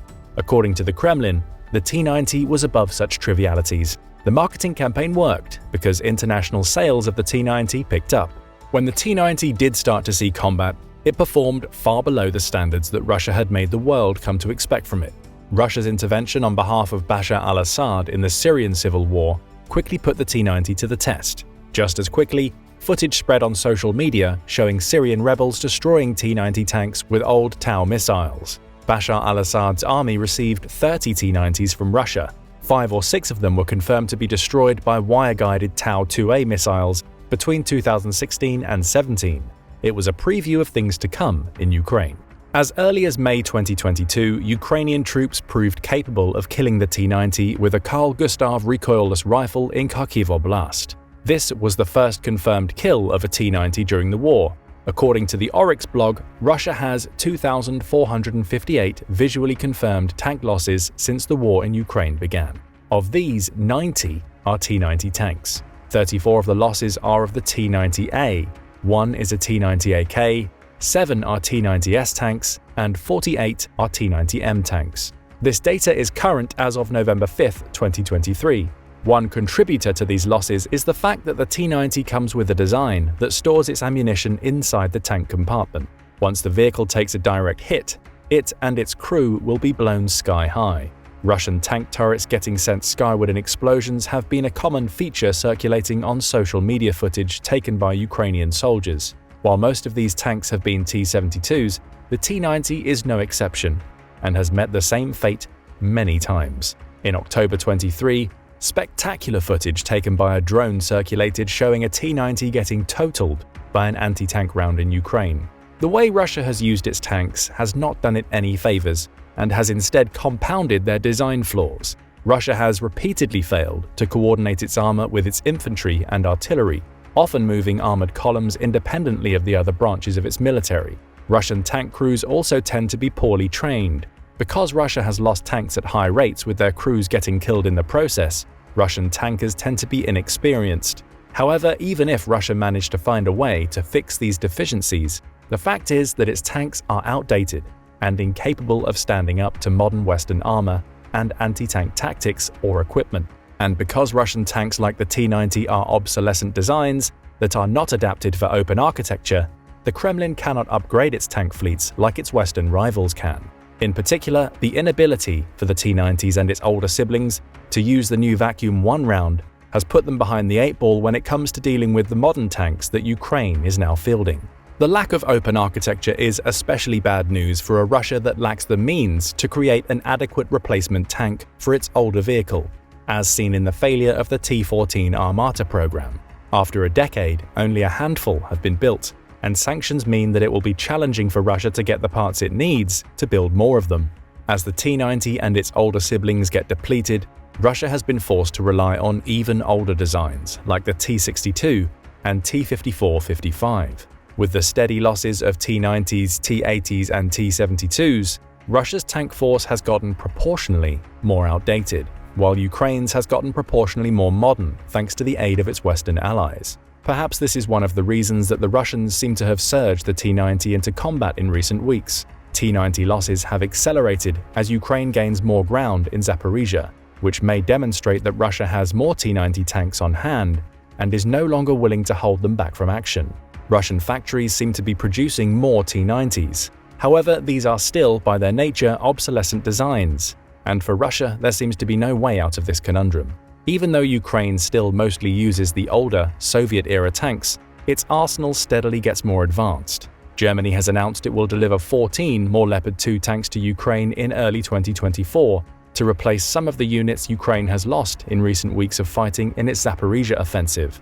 Russia, meanwhile, has no choice but to continue depleting its arsenal and hope that it will be able to bleed more than its enemy will. For all the talk about how advanced it is, the T-90 is merely the latest expression of Russia's traditional way of war, using sheer mass to take more punishment than the enemy can until exhaustion sets in.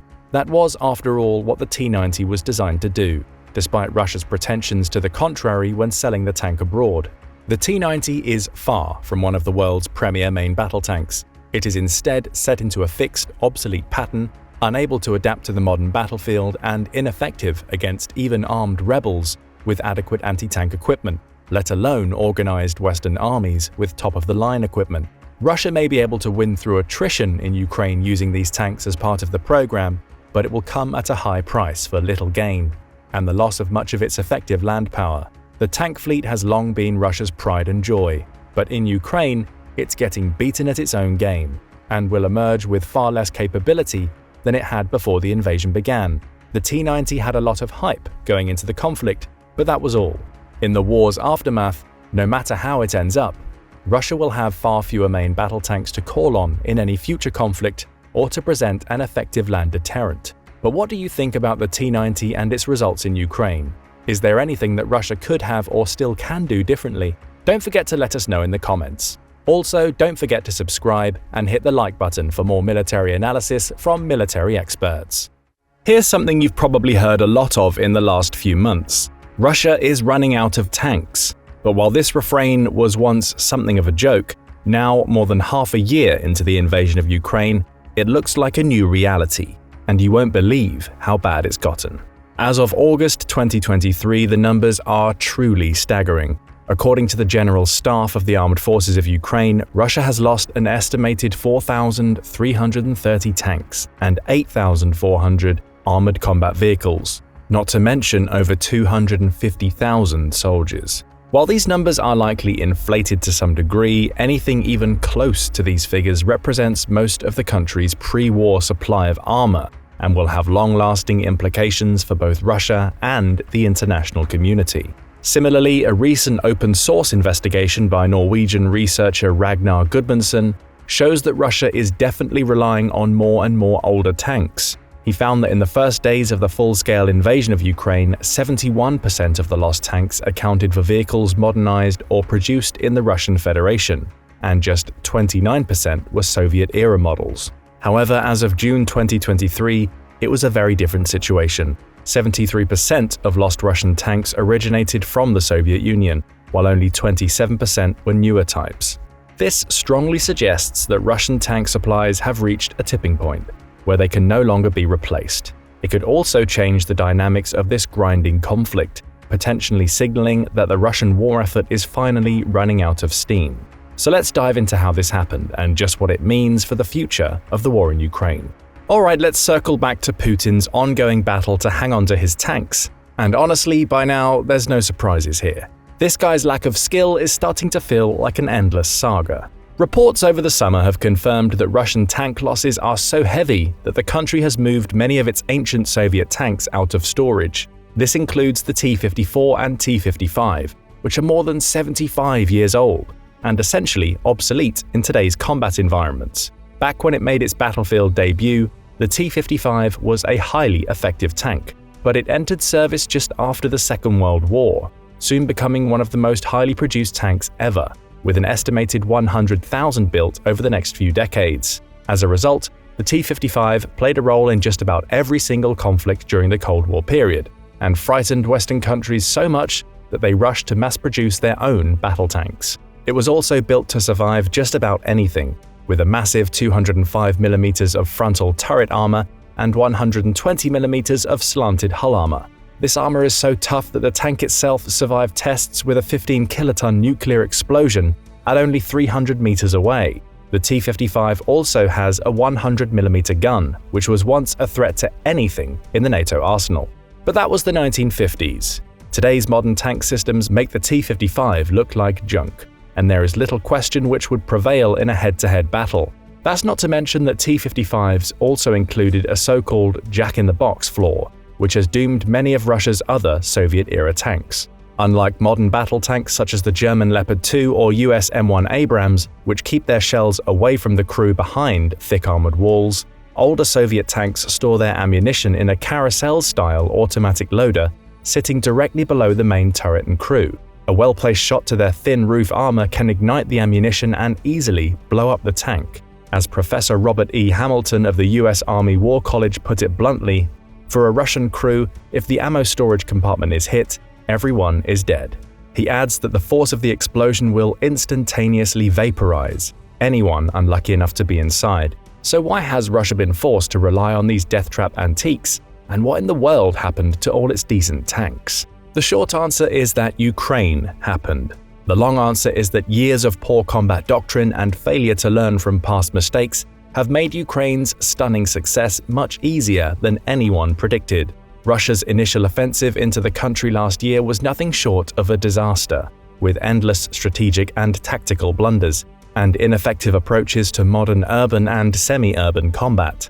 This was reflected strongly in the performance of its tank units. Battle tanks are one of the most effective and critical weapons in modern warfare. While jets and bombers are more destructive, they cannot be used to hold and control territory in the same way that a tank can. The main gun of a tank can pin down enemies and even level buildings. Some tanks have specialized rounds intended to do just that. Composite tank armor is also incredibly tough, using layers and structural reinforcement to stop anything short of another tank blast or very well-placed missile. And anything a tank is able to blow apart, it can also roll over, making most low cover ineffective.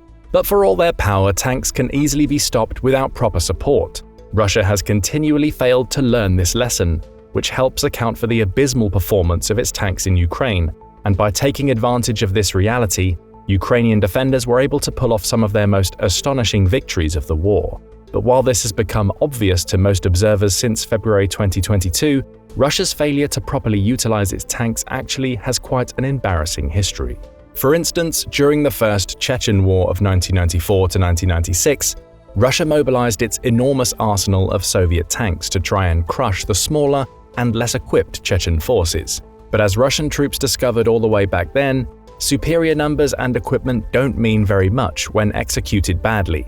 Lacking their own tanks, Chechen rebels instead relied on anti-tank missiles, RPGs, tank mines, and even improvised explosive devices. Much as Ukraine has, they also use this limited toolkit to take advantage of major weaknesses in Russian warfighting doctrine.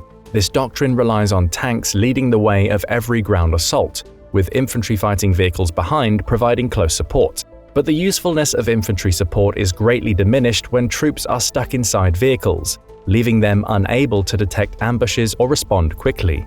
In Chechnya, rebels took advantage of this by fighting in urban environments and using guerrilla tactics to fire from many positions at once. Firing from above also allows them to target the thin armor on the tank's roofs, often resulting in devastating ambushes. Russia's enormous casualties from a tank-heavy warfighting doctrine with no effective infantry support would be repeated during the Second Chechen War only years later. Russia was able to secure eventual victory in both these conflicts by using brutal artillery strikes and the huge size of its armed forces to seize and hold the capital Grozny. But the wars showed some fundamental weaknesses which many people failed to pay attention to. As Olga Oleka, an analyst from the RAND Corporation, wrote way back in 2001 that failure to prepare for urban combat was a key error the Russians made in both Chechnya wars, but it was far from the only one. Hampered by poor training and supplies, decrepit equipment, and abysmal planning, the 1994-96 war presented a stark picture of how much this once great force had deteriorated. It also demonstrated how poorly the Russian military organizational structures functioned when disparate forces were called upon to work together. Sound familiar? It should, because today not a single one of these underlying issues had been addressed. Throughout the early 21st century, Russian combat doctrine continually relied on heavy tanks without adequate infantry support, counting on the use of superior numbers and firepower to overwhelm smaller enemies. Issues with training, supplies, equipment, and planning were never addressed, while Putin's kleptocratic dictatorship funneled huge chunks of the military budget into oligarchs' bank accounts. Fast forward to 2022, and it's pretty easy to see how the invasion of Ukraine was a disaster waiting to happen. Ukraine is far bigger than Chechnya, while its military is just as fiercely determined and tactically flexible as the rebels were.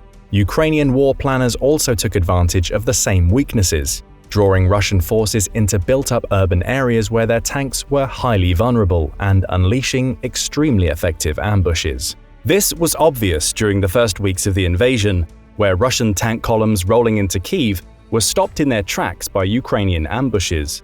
As armor and troops poured into the country, General Colonel Oleksandr Syrsky, the head of Ukraine's ground forces, determined that the Russian columns would need to advance along 2 or 3 major highways to enter Kyiv in their blitzkrieg attack. So Syrsky organized 2 rings of troops to defend the city, one in the outer suburbs and one in the capital, with as much space between them as possible, in order to minimize damage to infrastructure. He also moved Ukrainian artillery and mobile anti-tank units into concealed defensive positions to the north and northwest of Kyiv, allowing them to easily target the highways and saving them from Russian airstrikes. He also moved Ukrainian artillery and mobile anti-tank units into concealed defensive positions to the north and northwest of Kyiv. This strategy proved to be extremely effective, allowing defenders to destroy many of the slow-moving tanks. Videos like this now famous 45-second clip released by Ukraine's defense ministry showed entire companies of Russian armor being destroyed in deadly ambushes by Ukrainian hit-and-run teams using anti-tank guided missiles or ATGMs. As Russian columns rolled through built-up urban areas in long, strung out with no infantry support, they were devastated by such barrages. This was even clearer later on. For instance, during the battle for the small town of Vuhledar. In early 2023, Ukraine placed hundreds of anti-tank and anti-personnel mines in the fields outside the town. Due to the flat landscape and lack of cover, any Russian minesweepers were immediately targeted with artillery fire. Ukrainian troops left corridors between the mined fields, only large enough for 2 or 3 Russian tanks at a time to roll through. If the tanks moved at all from the cleared path, they risked having their treads blown off, leaving them totally exposed to artillery strikes. When Russian commanders predictably ordered their tanks to lead the assault along these unmined paths outside Vuhledar, it left them incredibly vulnerable to the same type of ambushes Ukrainians have deployed since the start of the invasion. Hiding in covered positions near the tank columns, Ukrainian hunter-killer teams set up anti-tank missiles on both sides of the kill zone. Without triggering the anti-tank mines, these teams were able to cross the minefields and dig themselves into strategic positions, often hiding in bushes or abandoned buildings. From there they could fire and retreat with little fear of being hit by tank fire. Much like Chechen rebels, Ukrainians also used building rooftops and windows to target the weakly armored top sections of tanks. Because Russia refused to dismount their infantry to avoid them getting shot, this left them completely unable to fight back. But unlike Chechen rebels, Ukrainian troops have also had the advantage of modern ATGMs, which they have used to incredible effect against Russian armor. These include everything from the more basic Ukrainian-manufactured Stugna P to advanced Western-produced systems like the Javelin, Next-Generation Light Anti-Tank Weapon or NLAW, and AT-4. These 4 ATGMs have accounted for the majority of Russia's tank losses during the invasion, providing Ukrainians with a highly cost-effective way of handling tank columns. As a result, in just one 3-week period, Russia lost over 130 tanks and armored vehicles in Vuhledar, forcing Putin to rely on human wave-style infantry assaults to try and take the position.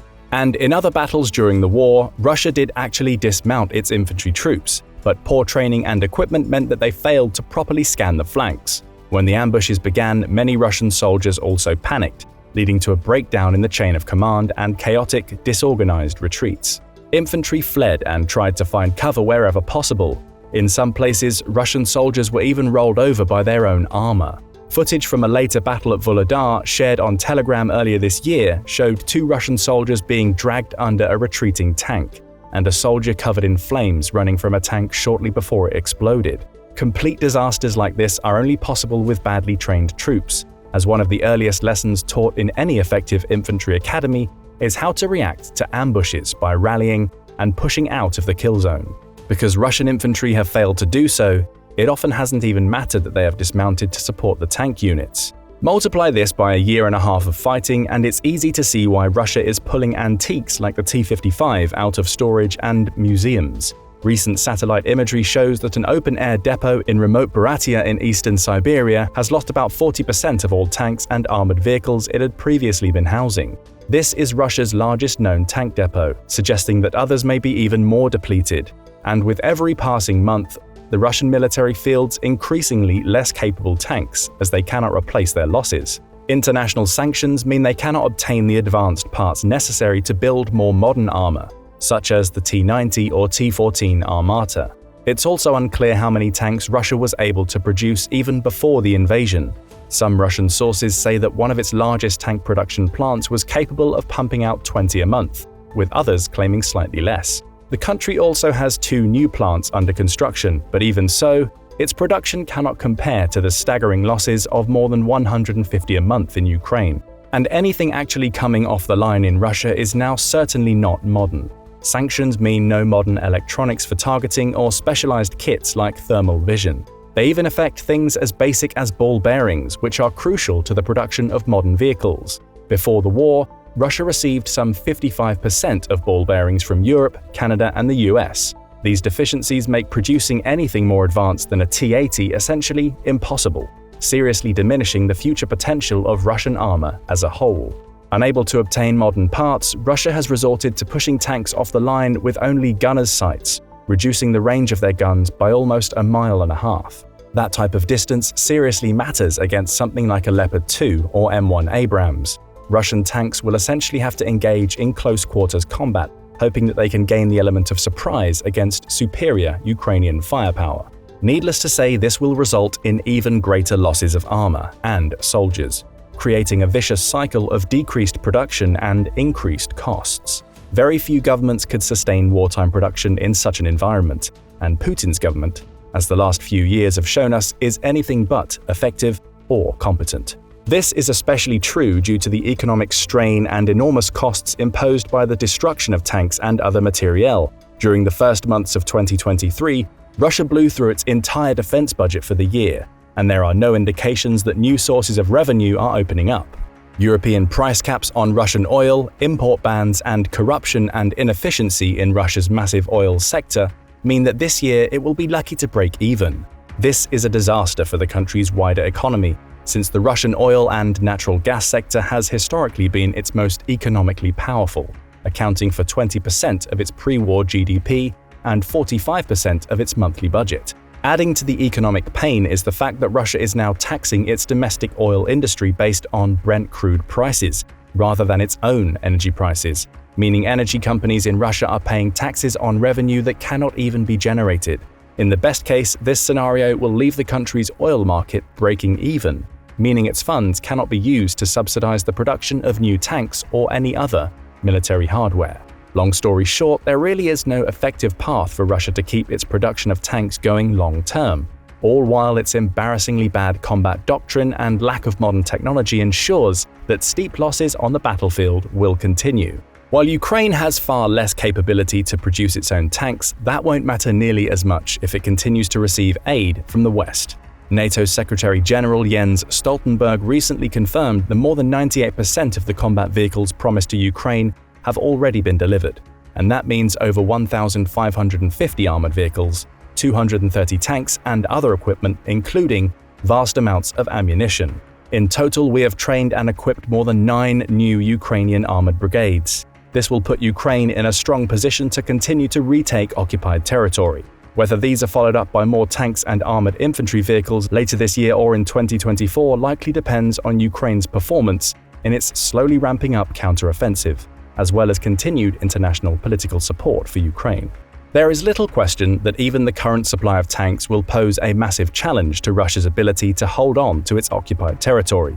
But it is also a matter of more than just firepower. The UK Ministry of Defense recently wrote that Russia has constructed some of the most extensive systems of military defensive networks seen anywhere in the world for many decades, not just near the current front lines, but also deep inside areas Russia currently controls. Intelligence reports and satellite imagery show a particular effort to fortify the northern border of Crimea with a multi-layered defensive zone built up around the village of Medvedevka, including minefields designed to force Ukraine into a choke point. All of this indicates that Russian field commanders are at least now aware that their own losses are a serious issue, and that Ukraine's modern tanks will likely win in any head-to-head engagement. Because of this, the coming months of the war may become a standoff, with Ukraine unable to penetrate Russia's defensive positions, but Russia unable to launch another tank offensive for fear of losing its now limited supplies. In the end, as with many wars, the future of this conflict will most likely be determined by attrition. Whichever side can outlast the other will be able to gain the upper hand, especially in the critical area of tank warfare. Russia's experience so far shows that it never dealt with the long-standing issues present in its military and economy, something which has only been accelerated after a year and a half of war and sanctions. Its enormous tank losses certainly seem unsustainable, but only time will tell if they ultimately tip the balance of power in favor of Ukraine. But what do you think? Will Russian tank losses prove to be a deciding factor in the conflict, or will Russia be able to overcome its issues and keep Ukraine's counteroffensive from achieving success? Let us know what you think in the comments below, and don't forget to subscribe for more military content and analysis. First tanks, and now submarines. Putin can't seem to keep hold of his weapons, with Russia's only aircraft carrier catching fire not once, not twice, but 3 times since 2018, and his guided missile cruiser, the Moskva, sinking in 2022. Russia's navy, widely considered one of the most powerful in the world, has seen better days, and now Russia's submarine power is under serious threat. Here's why. It's no secret that things haven't been going well for Russia. From crushing sanctions, to staggering military casualties. Putin's invasion of Ukraine has backfired in a host of unexpected ways. It has also highlighted profound weaknesses in Russia's military capabilities, exposing them as aging, corrupt, and poorly led. Nowhere is this more true than at sea. Despite statements by former Russian President Dmitry Medvedev back in 2009 that, without a navy, Russia does not have a future as a state, the country's surface fleet remains embarrassingly inept. Former US Navy Admiral James G. Foggo recently noted that it has been allowed to atrophy due to factors like poor maintenance, low funding, and corruption. This trend has been on full display during recent years, with the Russian Navy suffering a number of embarrassing high-profile mishaps. Its only aircraft carrier, the Admiral Kuznetsov, nicknamed the unluckiest ship in the world, has caught fire at least 3 times since 2018. Earlier this year, Ukrainian intelligence assessed that the ship is in critical condition and not capable of moving under its own power. That's not to mention the sinking of Russia's Black Sea flagship, the Moskva, in April 2022. But now there's an even bigger problem for Putin, one deep below the waves. For all the issues with its surface fleet, Russia's current fleet of 58 submarines have been long considered among the most powerful in the world. This includes 11 nuclear-powered ballistic missile subs, 17 nuclear-powered attack subs, and 9 nuclear-powered cruise missile subs, with several more on the way next year. While they haven't been a factor in Ukraine, they are still considered a critical threat by the US military. However, their power may not last forever. Recent reports suggest that Russia's submarine capabilities are being seriously harmed by the backlash to its invasion, especially through the crippling effect of Western sanctions. So what does that mean for the future of the Russian military? And just how serious of a blow could it be to Putin's war machine?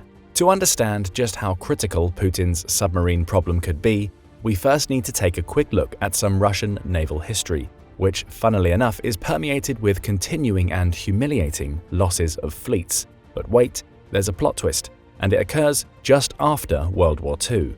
Russia has had military power at sea in one form or another since 1696, when Peter the Great first established the Imperial Russian Navy.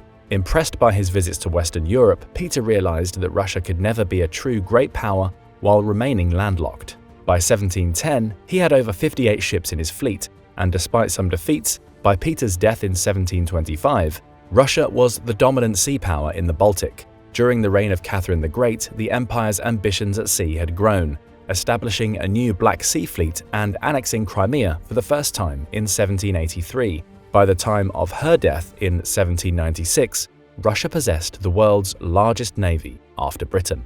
This period was the height of Russia's imperial naval power. As naval historian Robert A. Theobald once put it, "To my mind, the death of Catherine marks the high watermark in Russian naval history."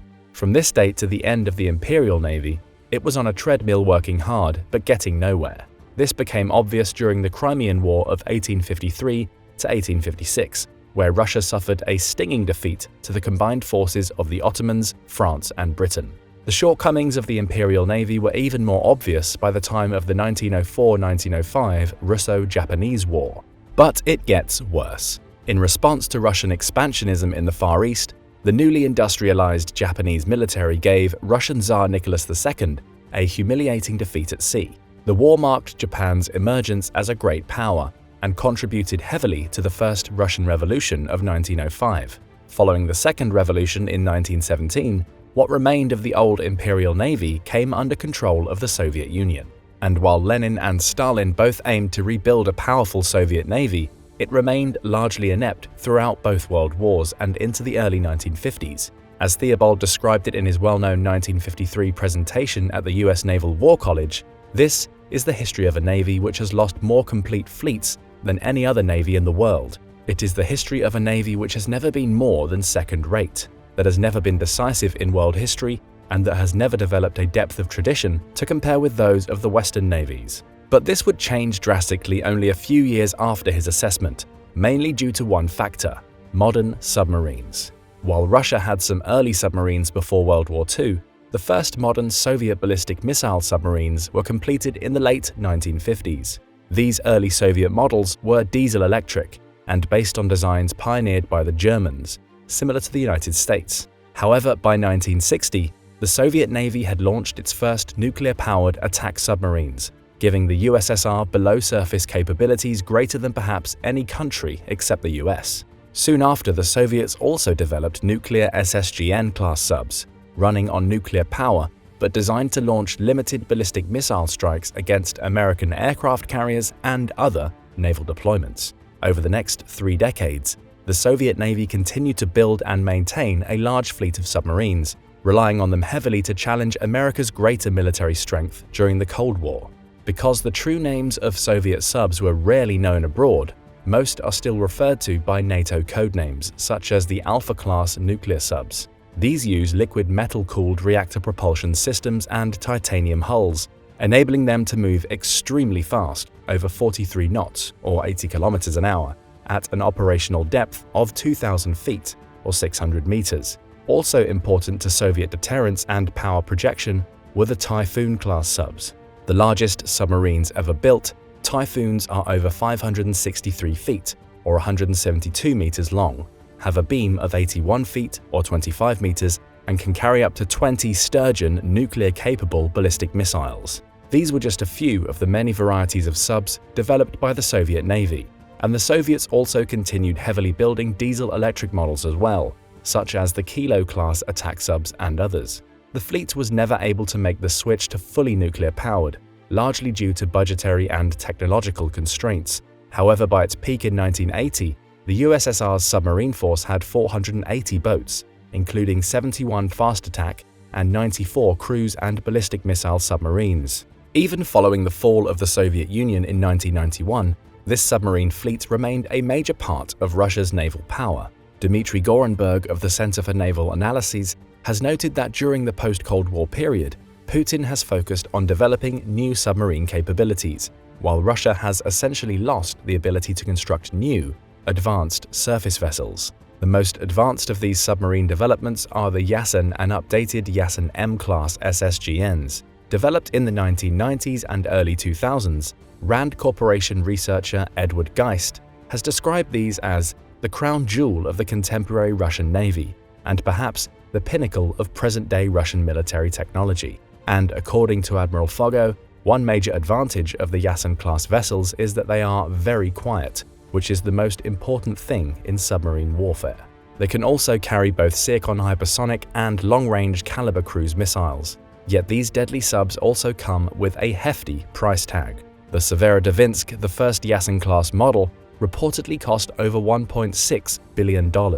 While this is still much cheaper than the US's most advanced subs, it is a very high price tag considering Russia's far smaller economy. In the past few years, Putin's government has also claimed that even more nuclear subs are in the works, including what Russian state media claim to be a new division of submarines carrying nuclear-capable super torpedoes in the coming years. Nick Childs, Senior Fellow for Naval Forces and Maritime Security at the International Institute for Strategic Studies, has argued that investments in submarines up to this point are one of the only things which has allowed Russia to maintain its status among the leading powers. While its fleet is still far smaller than during the Soviet era, Childs points out that it remains very capable, and along with some of the older submarines, would still pose a threat to NATO, both at sea and against land-based targets. But even before the war in Ukraine, there were some doubts about the true effectiveness of Russia's impressive-seeming subs. While they are doubtless in better shape than its surface fleet,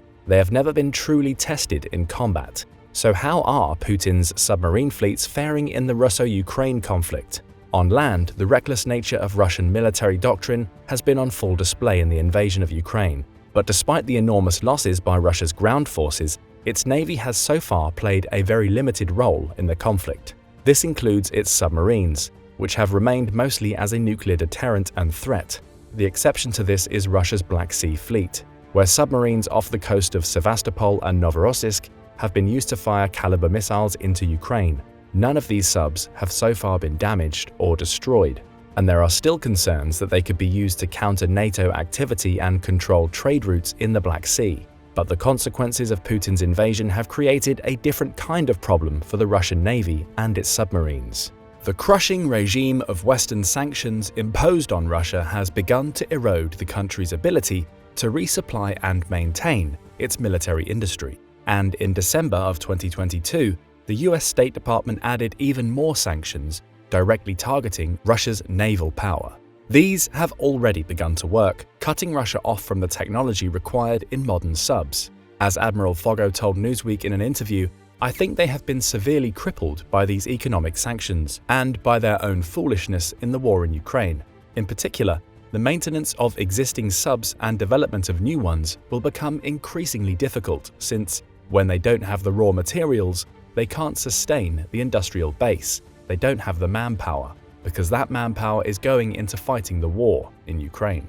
Military losses and brain drain make it likely that Russia will lose its ability to compete with Western countries in submarine development, especially when it comes to their ability to project power. Graham P. Hurd of the George C. Marshall European Center for Security Studies argues that the protracted nature of the conflict and the coming Ukrainian counter-offensive undercuts Russian military credibility.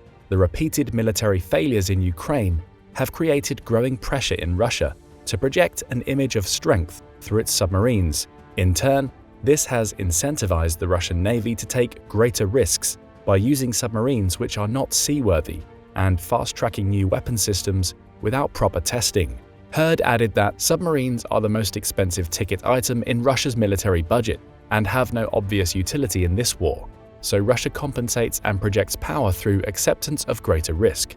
As a consequence, Russia's submarines will suffer indirect and long-term damage the longer the war lasts. Similarly, Hurd and other experts have pointed out that the sanctions illustrate just how much of Russia's military-industrial complex was, and remains, reliant on critical Western technology. Without the advanced components for submarines manufactured in the US, UK, France, Germany, and elsewhere, Russian development will be seriously stunted in the years to come.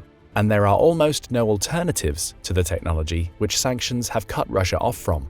Parts from China and Iran, for example, are not advanced enough to meet Moscow's requirements. While experts remain divided on just how dependent Russia's nuclear submarines are on Western tech, it's pretty clear that at least some of the imported components are necessary to build new vessels. These are mostly thought to be technologically advanced electronic components for guidance, communication, and missile deployment. Russian defense journalist Alexander Timokhin wrote in January that the sanctions imposed on Russia after the special military operation left a sharp imprint on the country's technological capabilities. The production of radar complexes, communication systems, guided missiles, sonar equipment, and other similar systems has proved to be difficult.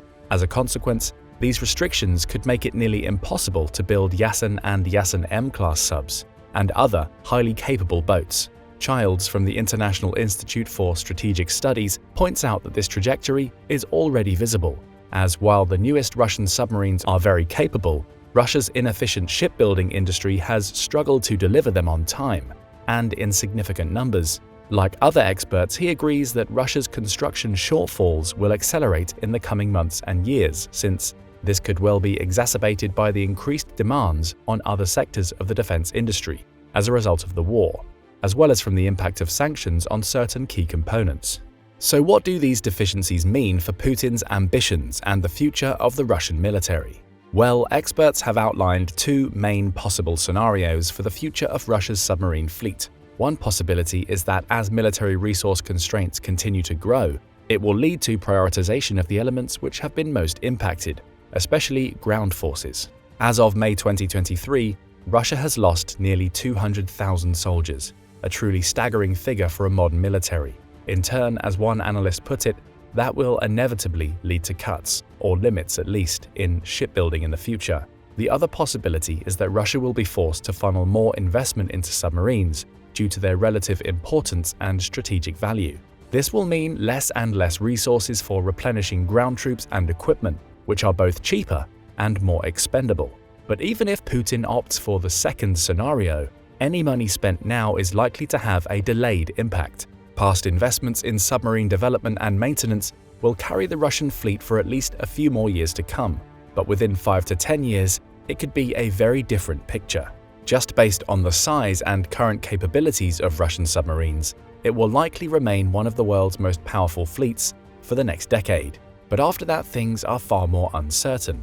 Any modern submarine which breaks down in the years could become essentially useless, reduced to just so much expensive scrap metal.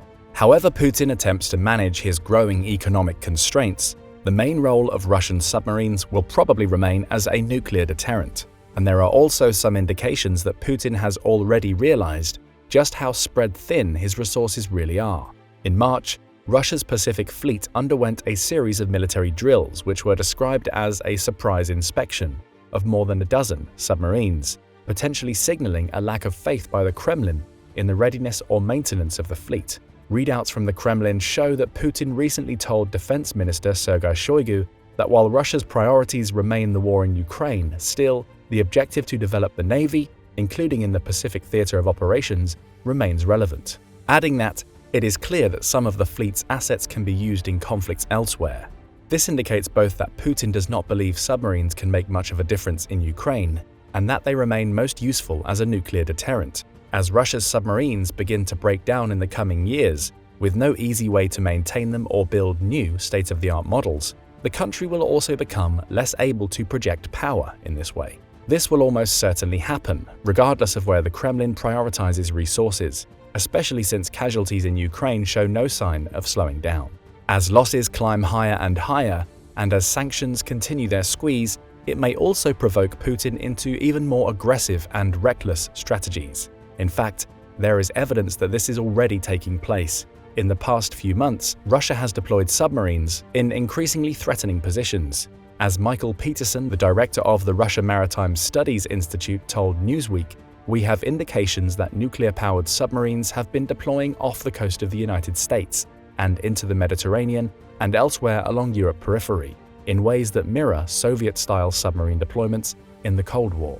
Such aggressive posturing is likely tied to Putin's growing issues in an attempt to project a facade of Russia as a true global power, despite an economy less than half the size of California.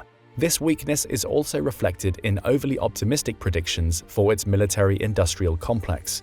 A recent analysis by the Institute for the Study of War, ISW, concluded, similarly to other experts, that Russian officials continue to claim that Russian defense manufacturers are increasing production amidst ongoing indications that the Russian Defense Industrial Base (DIB) is unable to meet Russia's long-term economic and military goals. There have been rosy claims by officials like Alexei Rachmanov, head of the Russian United Shipbuilding Company, that submarine production time will soon be cut by 8 to 13 months. But there is little evidence to support this, and in another sign of growing weakness, Putin signed a decree on February the 27th, reducing previous plans to construct at least 3 nuclear reactor-equipped Leiter-class icebreakers by 2035 down to just a single vessel. Again, this likely reflects the fact that the need to replenish the stocks of conventional ground weaponry lost in Ukraine will likely consume the majority of Russia's DIB and limit Russia's ability to produce systems aimed at longer-term strategic goals.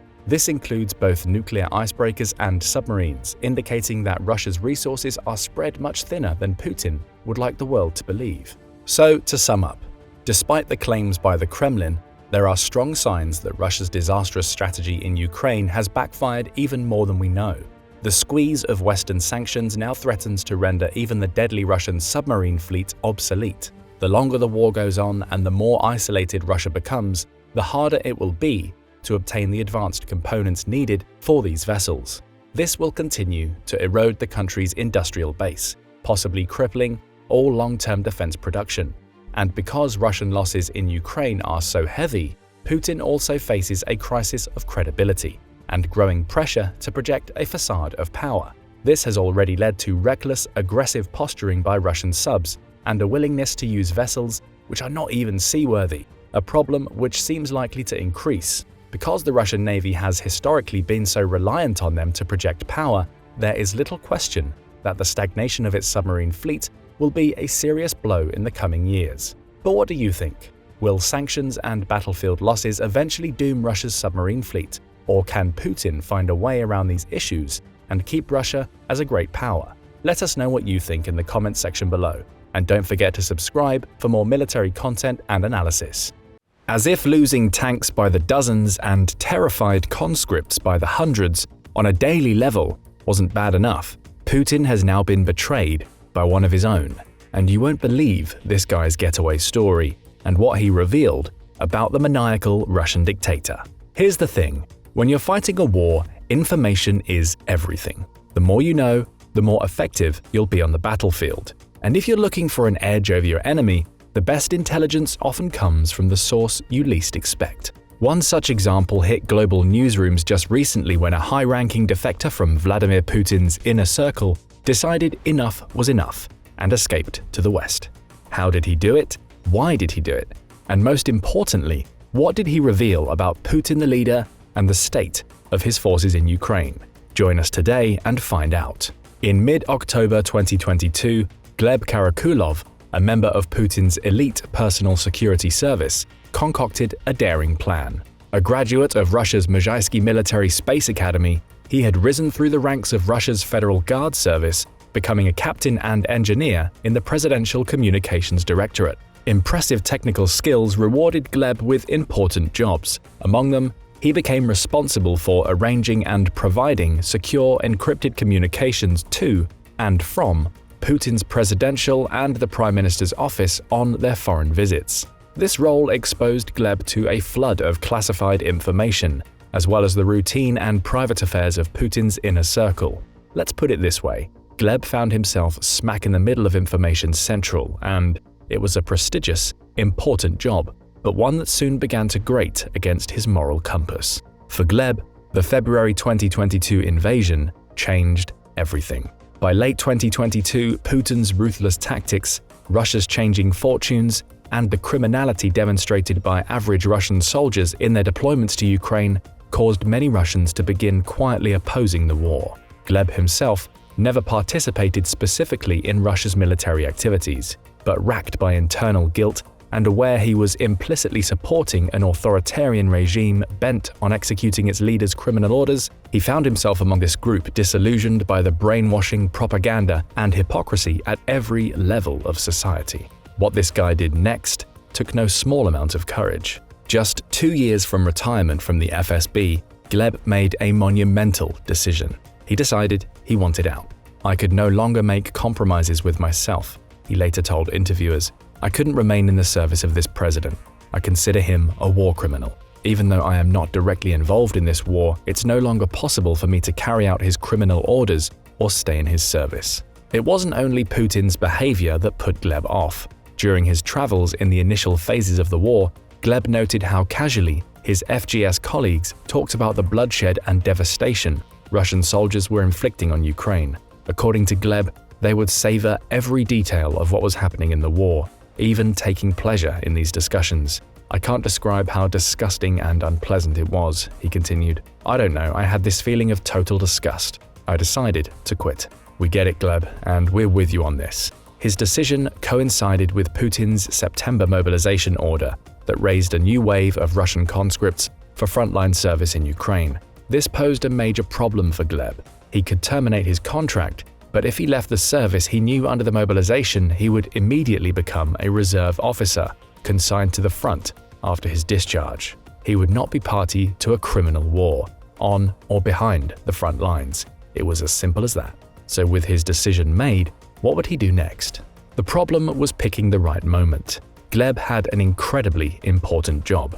Every time the Russian president or prime minister traveled anywhere, he would go ahead as the leader of an advanced team, with enough specialized communications equipment to fill a Kamaz truck.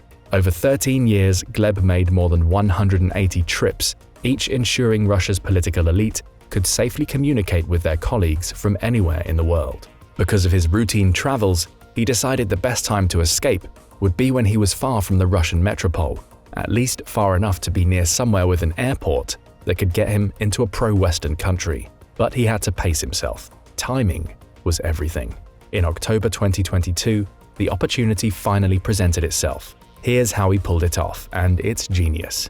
Russian heads of state were scheduled to fly to Astana, the capital of Kazakhstan, to attend a regional diplomatic summit. Naturally, Gleb went ahead to ensure Putin and his staff's communications were securely installed. It was there, however, where Gleb hatched his wily plan. On the final day of his business trip, he told his colleagues he wanted to go souvenir shopping after his shift. While there, he prepared the next phase of his plan, the getaway itself. When colleagues began texting him asking where he was shopping so they could meet up with him, he told them he had developed stomach cramps and needed to rest in his hotel room. Little did they know, Gleb was already on his way. That afternoon, he picked up his wife and daughter, who had come to Astana under the pretense of visiting Gleb, took a taxi to the airport, and prepared to board a flight to Istanbul, Turkey. Gleb must have been feeling the pressure at this point. His colleagues would soon become suspicious. The minutes ticked by. The passengers prepared to board. And then, an unexpected announcement made Gleb's heart sink. The flight was briefly delayed. He had to act quickly. Knowing his colleagues would be looking for him, Gleb turned off his phone. There was no turning back now. An hour later, he boarded the plane with his family. Relief swept over him and his wife as the flight attendants sealed the door. He had made it, but he was now a wanted man. Gleb Karakulov's escape officially made him the highest-ranking intelligence officer in Russia's recent past to defect to the West. By the time he landed, his phone had been bombarded with messages asking him where he was and what he was doing. Others who had caught on labeled him a traitor. His FGS Operations Department officer tried to get in touch. Gleb never responded. In Istanbul, Gleb and his family were met by Katya Hakim, a member of the Dossier Center, a London-based group funded by Russian opposition figure Mikhail Khodorkovsky. The Dossier Center transported Gleb to a secure flat in an undisclosed location and began to meet with him in person. He agreed to give an exclusive interview before going public. Gleb was clear on his rationale for giving such a high-profile interview so soon after his escape. Russia's illegal invasion and occupation of Ukraine has thus far divided Russian officials, politicians, and elites, but until now, few have had the courage or audacity to publicly condemn Putin's actions. Gleb told his interviewers he wanted to speak out to express his opposition to the war in Ukraine. Above all, he wanted to tell his Federal Guard colleagues and all Russian citizens to do something, that they should not believe the war has anything to do with Ukrainian aggression. So what did Gleb say? Ironically, the biggest and most oft-repeated observation from the interview came as the least surprising. Since the start of the war in Ukraine, Putin's paranoia has gone into overdrive. Putin is pathologically afraid for his life. He spends most of his time at his residences, reinforced safe houses the media has aptly labeled bunkers. This is hardly shocking. Self-preservation is priority number one in every dictator's handbook. But Putin seems to take it to another level, leading an isolated, cocooned existence cut off from reality. Putin does not use a mobile phone. At least, Gleb had never once seen him with one in all his years of service. And why would he? Mobile phones can be hacked, bugged, or compromised, an unnecessary security risk for heads of state. Gleb said that contrary to Putin, whenever the Russian Prime Minister goes on business trips, a senior aide in charge of internet access will accompany them, using a laptop with secure access to look things up as necessary. Putin requires nothing of the sort. What's the point of the internet for Putin? Gleb remarked. He only receives information from his closest circle, which means that he lives in an information vacuum. This is worth exploring more. In his self-incurred isolation, the Russian president essentially gets his information from three sources. 1. His inner circle. Yes men who tell him everything he wants to hear. 2. Authorized reports from his military intelligence and security services. And 3. Yes, you guessed it, Russian propaganda. Putin insists on having a Russian TV everywhere he goes. And this is significant. He loves watching his own sensationalized propaganda espoused by raging pundits who exaggerate the nobility of Putin's war and minimize its global repercussions. We all know someone like this. People who spend so much time in their own echo chambers they become convinced they are the only ones who can see the world as it really is. The irony is that the more they feed themselves information from one side, the more unbalanced their perspective becomes. Putin takes this to the extreme. We shouldn't be surprised, but it has been said that many of the reports he reads from his intelligence services are extremely flawed. Allegedly, an FGS report issued before the war claimed the Ukrainian people would greet Russian troops as liberators. Something we now know turned out to be completely false, but this report was apparently a key factor in Putin's decision to invade to begin with, a misguided venture that has resulted in the deaths of hundreds of thousands of people with no end in sight. Putin's paranoia manifests itself in other ways too. According to Gleb, Putin is so self-isolating he continues to observe strict quarantine procedures, interweaving peak pandemic COVID precautions into his own personal security routine. We have to observe strict quarantine for 2 weeks before any event, even those lasting 15 to 20 minutes, Gleb said. There is a pool of employees who have been cleared, who underwent 2-week quarantine. They are considered clean and can work in the same room as Putin. When asked whether the staff questioned these measures, Gleb responded that everyone was a little perplexed as to why this is still going on, because everyone has been forced to get vaccinated. Everyone undergoes health screenings, monitors their health, and takes regular tests. I know that all of the president's aides take PCR tests several times a day. I have no idea why. He's probably just worried about his health. Perhaps Putin isn't wrong to be overly cautious. With millions of people who would gladly take his life, given the chance, there may be a method to his madness. But this is just the tip of the iceberg. Putin's paranoia manifests itself not only in his behavior and his relationships, but in the places he occupies and the vehicles that move him from one place to the next. Having had to install encrypted communications on a range of non-stationary facilities ranging from planes, helicopters, trains, and yachts, Gleb noted that Putin has contingency plans in place for almost every conceivable situation. One of Putin's preferred modes of transport of late is a specialized armored train, which Gleb noted appeared on his FGS schedule sometime between 2014 and 2015. The train is unremarkable at first glance, bearing the same appearance as an ordinary train, the same as all the other Russian railway trains, he said, gray with a red stripe. The front of Putin's train is what distinguishes it from any other. Its two-engine cars constitute the main armored element, bulkier and beefier than traditional engines. These contain encrypted communication systems and armored plating.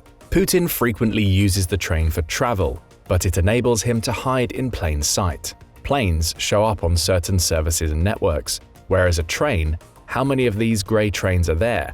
Most importantly, they cannot be tracked on any information resource. It's done for stealth purposes. Between August and September 2021, Putin began using his train far more regularly. The FGS guards had to be quarantined for 2 weeks prior to any journey. Putin's background as a KGB agent certainly informs his paranoia playbook. For example, he has a unique way of staving off eavesdroppers and bugs when he travels abroad. He takes a soundproof telephone booth with him everywhere he goes, ensuring he can speak with complete confidentiality. When asked about the booth, Gleb said it is bulky. It's a cube about 2.5 meters high. Inside there is a workstation and a telephone, which one can use to talk without fear of those conversations being overheard or read by foreign intelligence. On top of this, like any head of state, Putin has contingency plans in place in case an attempt is made on his life. Gleb said that on a visit to Kazakhstan, he and his team rigged up a communications array in a bunker under the Russian embassy as an added precaution. It's a kind of paranoia. You are on another state's soil, Gleb observed, questioning Putin's motives. The state is the summit's convener, providing all the security. The embassy territory itself is also guarded. Another precaution to ensure the president can be whisked to a safe location in a flash. Were a nuclear exchange ever to take place, Putin would likely take shelter in his airborne bunker, a modified 4-engined Ilyushin Il-86 jetliner known as the Flying Kremlin, or more colloquially, Putin's doomsday plane. The aircraft was designed during the Cold War to protect Russian leadership in a worst-case scenario. With in-air refueling capabilities, no external windows save those in the cockpit, and a modified radome, with a special communications array protruding from its fuselage, Putin's secure aerial command post is designed to withstand extreme weather and electromagnetic and nuclear blasts. The United States also has a 4-plane fleet of similar aircraft, most notably a modified Boeing 747 known as the E-4B Night Watch, kept fueled and ready for any situation. One of the most interesting observations was how Putin likes to make it look like he is more active than he really is. Ever since the war began, the Russian president has spent more and more time locked away in his secure residences in St. Petersburg, Sochi, or Novgorod. Interestingly, each of his offices in these locations is designed to be identical, so that Putin can appear to be in one place, but really work from another. There were times when I know he was in Sochi. The TV is on in the background, the news is on, and they show him conducting a meeting in Novo Ogariovo. So I asked a colleague in Sochi, has he left already? No, he says, he's still here. The guy used to joke that when Putin was in Sochi, they would deliberately pretend that he was leaving. They would bring a plane, a motorcade would set off, while in actual fact, he would stay in Sochi. I mean, the guys would talk about it, almost laughing. This is a ruse to confuse foreign intelligence in the first place, and secondly to prevent any attempts on his life. Speaking of Putin being active or not, with all the rumors about his health decreasing over the past few years, you may be wondering about his physical shape. Here's the scoop. One of the informant's most surprising revelations has to do with Putin's physical fitness. Many have long suspected that Putin has been in bad shape. Videos showing the Russian president's unnatural arm and leg twitching and alarming facial expressions fuel the fire of speculation. Some believe he has early-onset Parkinson's disease. Others posit it as blood cancer, but Gleb cast doubts on these claims. I can tell you that I went on many business trips with him, and he went on many trips before 2020. After that, he stayed in his bunker and maybe made just 1, maximum 3 business trips a year. Given the fact that there have been many business trips, only 1 or 2 were cancelled because of his health. When asked to clarify, Gleb added that over a span of 13 years since 2009, just 2 back-to-back business trips were cancelled owing to illness. He is in better health than many other people of his age, he said, citing his annual medical checkups. Vladimir Putin is probably not going to die anytime soon, a dossier center analyst told a CNN reporter. Gleb spoke to Putin's work ethic. He is a hard worker, sometimes working until 2 or 3 a.m. on business trips and holding meetings abroad in the middle of the night to coincide with daytime hours in Moscow. Okay, so far we've learned a lot about the Russian dictator and his creepy little habits. So what does this lunatic actually have planned for Ukraine? Gleb confessed that while he believed Putin would do something in Ukraine, he never believed it would evolve into a full-scale war. To him, something happened. The energetic and active former head of the FSB and prime minister turned president, once involved in global affairs, suddenly shut himself off from the world in 2020, erecting all kinds of barriers, the quarantine, the information vacuum. His reality became distorted. A sane person in the 21st century who looks objectively at everything happening in the world, let alone who can predict developments, at least in the medium term, would not have allowed this war to happen, Gleb claims. His dismay that nearly all of his FGS colleagues maintained unwavering support for Putin as the war escalated is palpable in his interview. To him, average Russians will struggle to separate fact from fiction as long as they stay glued to their Russian state TVs. His own wife, he said, would never have understood how information was distorted had he not told her how different things were in reality. I don't want to think about it, but if I hadn't been an officer in the FGS, I'm horrified to admit that I might have been a Z-Patriot or whatever they're called, because I'd be watching TV. The excessive spending to preserve one man's lavish lifestyle, private luxury getaways for oligarchs and friends of Putin's, the chronic misuse of Russian taxpayer money, it all started to get to Gleb. He devoted the final part of his exclusive interview to his FGS colleagues. He exhorted them to recognize their privileged position, to see things as they really were and speak out against Putin's war. How many nameless victims of this war are there? How many of them are children? How many more such victims are required before you stop putting up with it? What is happening now in Ukraine, all this destruction, this war of aggression, terrorism, and genocide of all Ukrainian people, all this is a criminal offense. Our president has become a war criminal. You have to stop following these criminal orders. But the most important motive for him remains his family. I consider it my goal that my child does not know these horrors of war, so that the state, which interferes in every possible way in the upbringing of children, does not touch her, so that she can grow up in a calm environment and will be able to grow up as a person and realize herself. It is a dignified, noble, and honorable cause. We hope that in time Gleb's decision to defect will be vindicated in Ukraine's assured sovereignty and the end of Putin's war as we know it. But what do you think? Will Putin's madness eventually cause him to self-destruct, or will it continue to aid him in his maniacal conquering plans? Let us know in the comments, and don't forget to subscribe for more military analysis from military experts. Imagine that it's the year 2030. NATO forces operating somewhere near the Baltic coastline have come across a truly frightening sight. The Russian forces on the opposite end of no man's land are outfitted in body armor, which makes them look like a unit of robo-cops. Their faces are covered with an intimidating helmet and visor that gives them an edge in the information domain.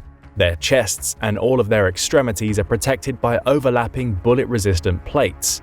To make matters worse, their armor also has an integrated exoskeleton that increases their strength, speed, and endurance. The protective power of their armor is also unparalleled.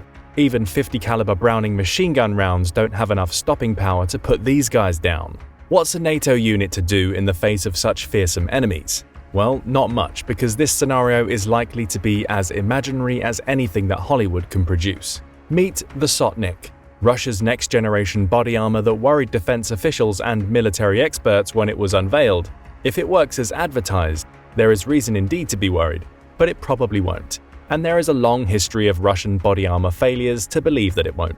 Before Russia invaded Ukraine, defense and foreign policy analysts regarded its military as the second most capable fighting force in the world. It had demonstrated its post-Soviet prowess with experience in Chechnya in the 1990s and 2000s, Georgia in 2008, and Ukraine in 2014, when it rapidly secured control of Crimea. It was also a fearsome military. Experts remembered the devastation the Russian Air Force and artillery units had brought to the Chechen city of Grozny during multiple battles in the 1990s. Aside from the Kremlin building a formidable artillery-based land force that would be resilient against air attacks, experts also touted Russia's new, technologically advanced weapon systems. These platforms included the new 5th-generation Su-57 fighter jet and the T-14 Armata main battle tank, which was supposedly more advanced than any other tank in foreign arsenals. However, when Russia launched the invasion, these theories quickly got tossed to the winds. The supposedly fearsome Russian war machine proved hard-pressed to supply itself over even short distances.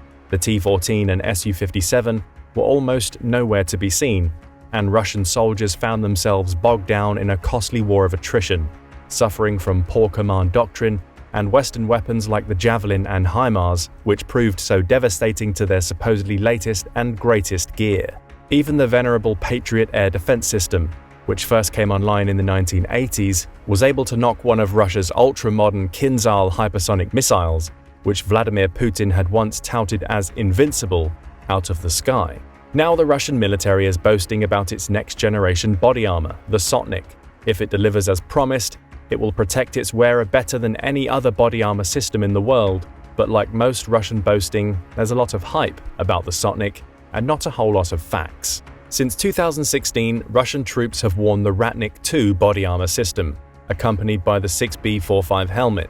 The Ratnik's vest has an effective area protection that is larger than most other body-comparable armor systems. Based on a material similar to Kevlar, the Ratnik covers 90% of a soldier's body, and its granite ceramic plates can withstand 10 sniper rifle shots from a distance of only 10 meters. It is a good system to protect against shrapnel and explosive fragments too. The Ratnik's overalls protect the entire body from these flying pieces of metal and other debris.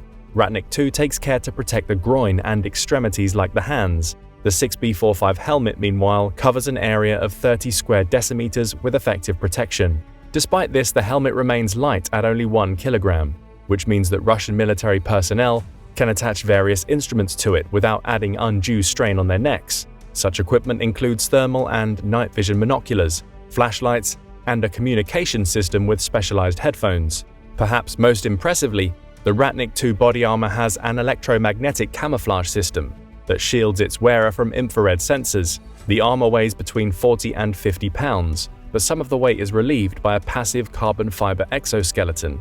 The exoskeleton also protects its wearer's spine and joints from the gradual wear and tear that lugging around such heavy weight will do to a person over time. This exoskeleton does not need an external power source to function. Ratnik is supposed to be getting an upgrade too. In 2020, Russia announced it would be developing its Ratnik III body armor system.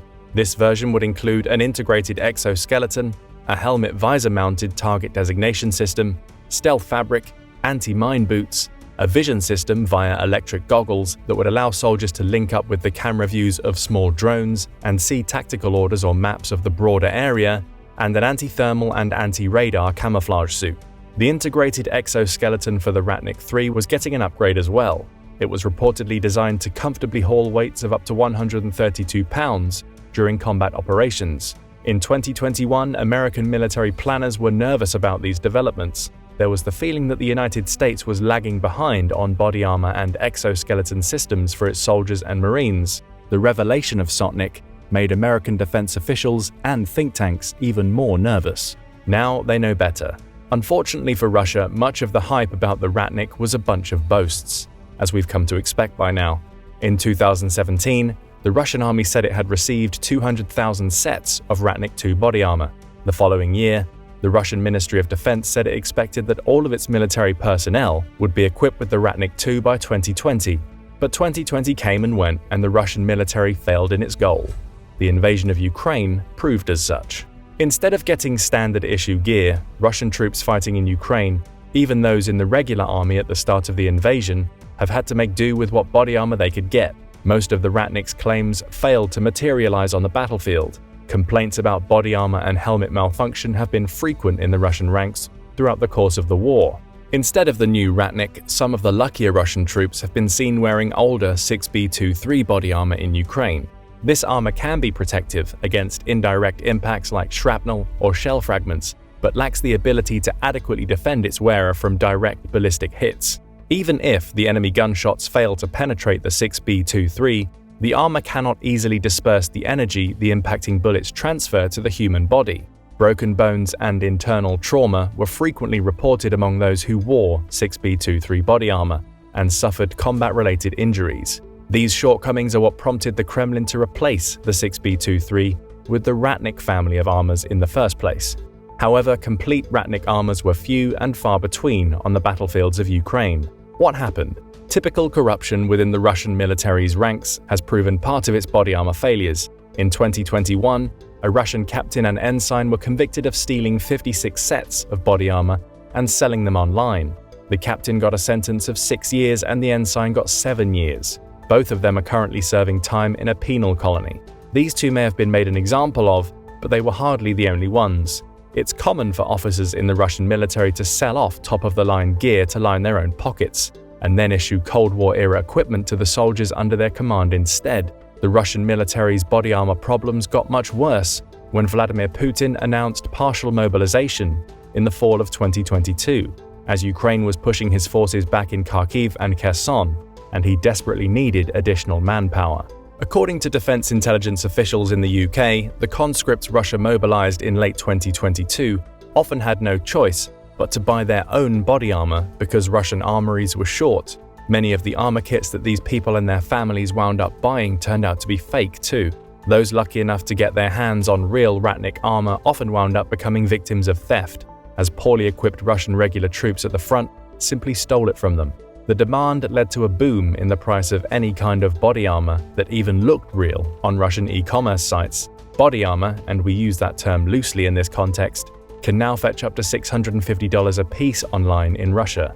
This is a price that most of the soldiers in Ukraine and their families cannot afford, especially because a disproportionate amount of the people conscripted to fight in the autumn of 2022 came from Russia's poorer ethnic minority communities. Ukrainian soldiers who have captured body armor worn by Russian soldiers on the battlefield have often found such gear fitted with cheap steel plates instead of the high-tech ceramics, which are now designed to slow the bullet down to reduce its impacting force. The ceramic plates in high-quality body armor like the American Interceptor also fracture and deform the bullet itself as it impacts the vest. This fracturing and deforming in turn distributes the bullet's energy over a wider area to protect the wearer against blunt force trauma. While some armies use steel instead of ceramics in their body armor, this steel is extremely tensile and specially manufactured to stand up to small arms ballistics. The captured steel plates in Ukraine, though, have proven little match for small arms fire. Standard 9mm parabellum rounds were shown to puncture the steel plates on videos posted to social media by Ukrainian soldiers. Rifle rounds easily did the job. They are little more than steel sheets stolen from somewhere else and fitted into what was supposed to be body armor. Captured Russian body armor also seemed to be little more than a cloth covering to hold the faulty steel plates in place. This is in contrast to Western body armor, which is made from Kevlar and other fabrics engineered to be resistant to small arms fire and shrapnel or explosive fragments. The Russian armor, meanwhile, seemed like it would only be good against fragments or shrapnel in the area that the plates directly covered. Indeed, Ukrainian troops have been seen on video bending the steel plates in captured Russian body armor with their hands, feet, and over their knees. They laugh contemptuously as they do so. This equipment is probably not official Ratnik armor, but rather knockoffs sold on Russian e-commerce sites. However, one Russian conscript even complained on video that he was given a vest that would only be effective against an airsoft gun. It turns out that the Russian logistics brass opted to buy the toy replicas of Ratnik armor for their mobilized soldiers and pocketed the rest of the money allocated to them. Even if Russian soldiers or conscripts are lucky enough to get their hands on legitimate Ratnik armor, it is often not a complete kit. Corruption is so widespread in the Russian military that the ceramic plates inside the Ratnik vests are often missing, either to cut costs or because they are valuable commodities to sell off in their own right. Corrupt Russian logistics officers instead sold off the ceramics and replaced them with the cheap, non-ballistic steel plates that Ukrainian soldiers made fun of in the videos. The lack of effective body armor in Ukraine has proven devastating for the Russian war effort. At the end of August 2023, the Pentagon released estimates which painted a grim picture for the Russians. According to the US military, total Russian casualties over the 18-month war were approaching the 300,000 mark. This total included about 120,000 dead and 170 to 180,000 combat-related injuries. Ukraine, meanwhile, was suffering too, with 70,000 KIA and between 100 and 120,000 wounded. However, the Russians outnumber the Ukrainians by nearly 3-1 on the battlefields of Ukraine. There are many reasons for this disparity in casualties despite Russia's manpower advantage, but the lack of proper body armor is a big one. The Russian body armor industry is in such a poor state that the military is now turning to Chinese equipment to make up for its shortcomings. China has been reluctant to provide military aid to Russia for fear of Western sanctions, but some Chinese firms have been supplying their beleaguered strategic partner with weapons and equipment through backdoor means. Such aid includes body armor. 12 tons worth of Chinese body armor were routed to Russia through Turkey in late 2022.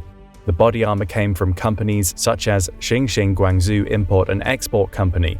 Chinese companies have also sent component parts to Russian body armor manufacturers like Class, although it's not currently understood how widespread the Class vests have been used in Ukraine. Ukrainian soldiers have captured Class vests on the battlefield too, although it's also unclear if these contain Chinese component parts. Ukrainian troops have been known to sell these captured materials online.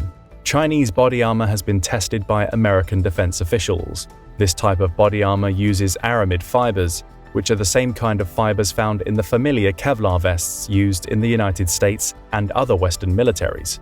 In the tests, the Chinese body armor's ceramic plates succeeded in stopping standard small arms fire, such as the 7.62mm round, from penetrating.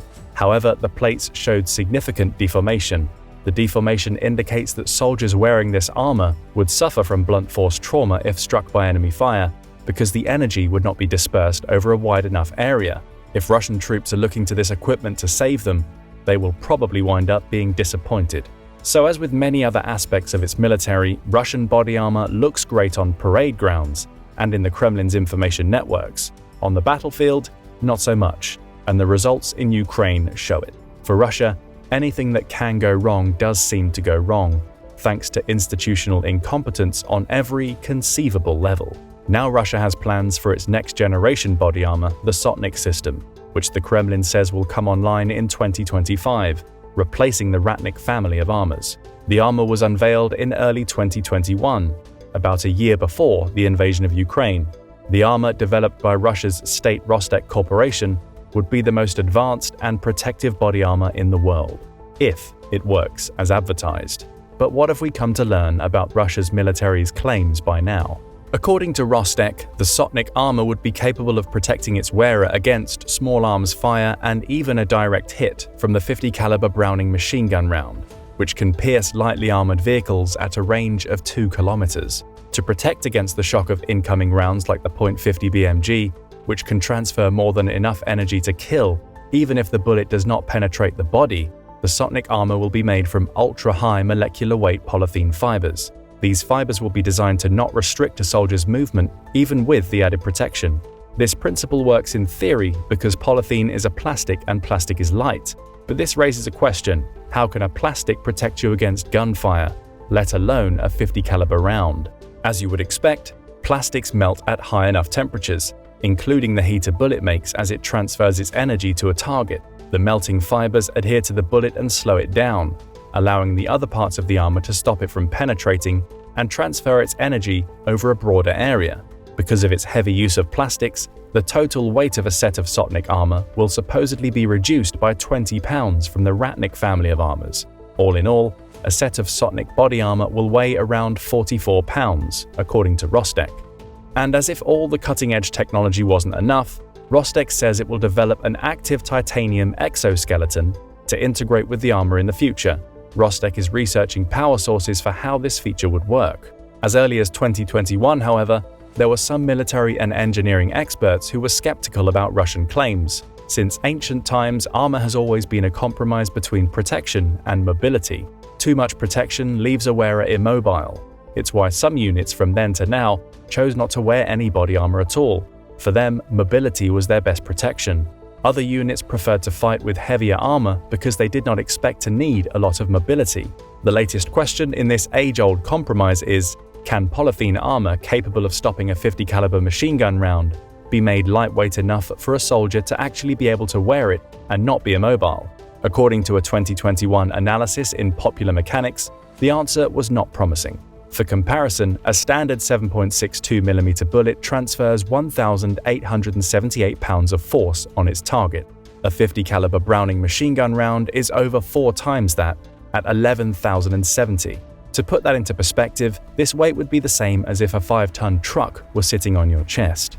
American military gear can stop standard rifle rounds like 7.62mm, with a total weight on the soldier at 22.6 pounds. This is a good compromise between protection and mobility. Stopping a 50 caliber round is a whole different story, however.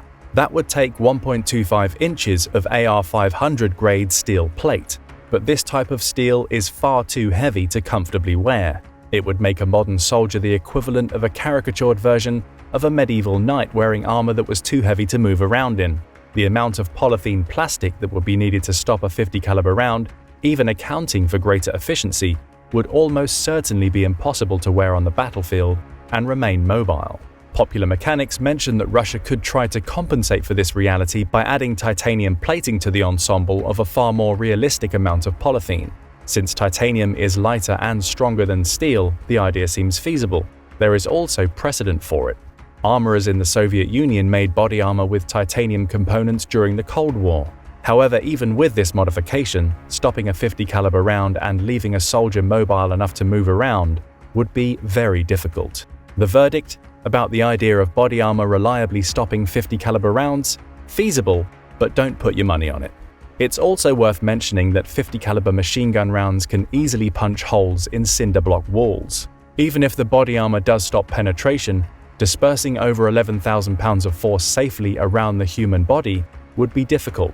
The blunt force trauma from the impact of a 50 caliber round would still likely be enough to kill. So even if the logistics to outfit all of Russia's soldiers with Sotnik body armor by 2025 work out, and there is every reason, as we've seen by now, to believe that they won't, the Sotnik still has a long way to go to prove the Kremlin's claims.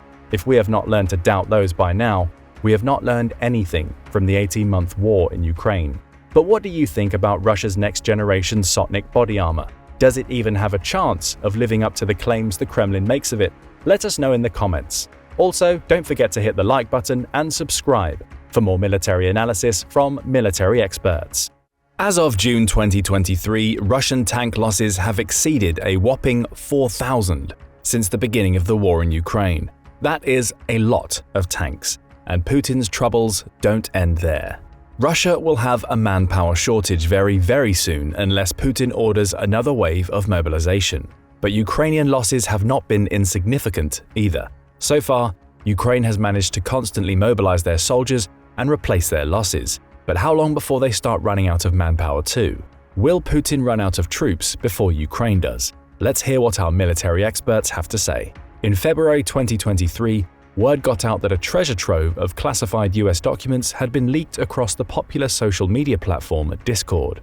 In those documents were some harsh assessments of the future of Ukraine's counteroffensive against Russia, who had begun their full-fledged invasion a year earlier in February 2022. The more than 100 documents included secret and top-secret files on foreign intelligence, analysis of opponent forces, and briefing documents for US military and government officials. One file in particular stood out. In its pages, the source claimed that Ukraine would be faced with significant force generation and sustainment shortfalls, and the probability that any Ukrainian offensive in 2023 would result in only modest territorial gains if not supported by a sufficient number of troops and hardware. This report was not the first time Ukraine was challenged on whether they had enough men to defeat the vastly larger country of Russia. It's been evident for some time that both Ukraine and Russia have seen a decline in their populations. For Ukraine, the 2014 invasion of the Donbas region and Crimea initiated their population decline. Their population loss has significantly increased since the February 2022 invasion, coupled with the indiscriminate bombing of civilian areas and brutalization of any population that didn't evacuate. Russia, despite having a vastly bigger population, has a vastly different problem. It's huge, aka hugely embarrassing losses of hardware. Russia's hardware problems in comparison to its troop losses are perhaps a more reliable indicator of just how bad the war has been going for them, since tanks, infantry fighting vehicles, trucks, and artillery are big and bulky. Their losses are harder to hide and can be counted and identified more easily than individual soldiers. When analysts look at hardware losses Russia has suffered, the numbers are simply staggering. An analysis done by the Ukrainian General Staff reports that Russian armed forces have lost over 3,900 tanks, 7,600 armored fighting vehicles, 6,400 unarmored vehicles and fuel tanks, 3,700 artillery systems, 600 multiple rocket launch systems (MLRS), 350 air defense systems, more than 300 planes, 300 helicopters, 3,200 drones, and 18 ships. To put this all into perspective, Russia was believed to have only around 3,500 main battle tanks before the invasion. The best estimates were that they invaded Ukraine with a total ground force of around 150,000 soldiers. An update on June 21, 2023 from the same Ukrainian source suggested that the number of lost Russian tanks has just exceeded 4,000.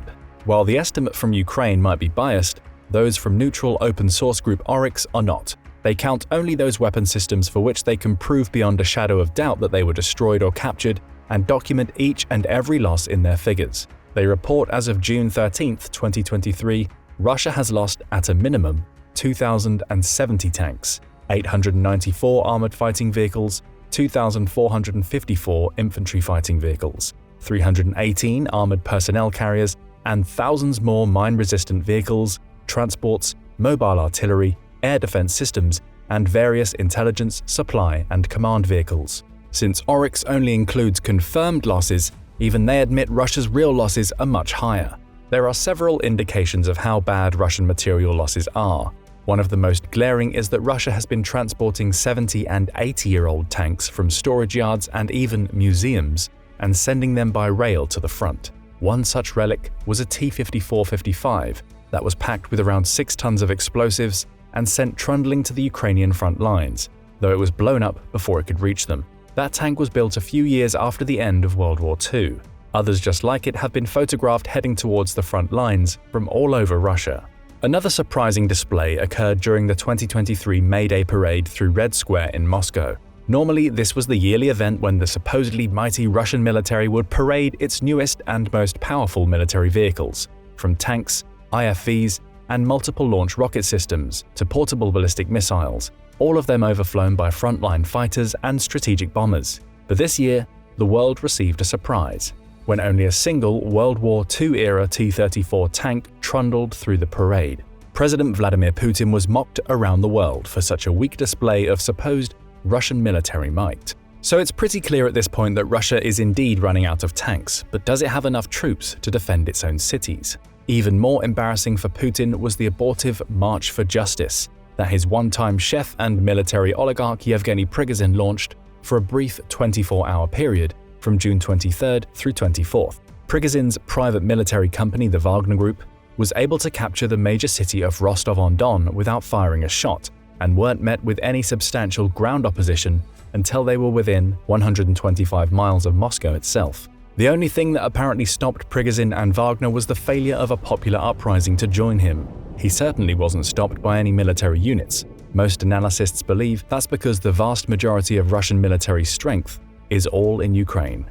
Additional shortages of men and material have been seen in the Russian oblast of Belgorod, where a series of cross-border raids launched by Free Russian opposition units, together with a small number of Polish expatriates fighting for Ukraine, have caused havoc for weeks. The minimal border security forces there have been wholly incapable of stopping them, not until they were supported by heavy artillery and air force strikes.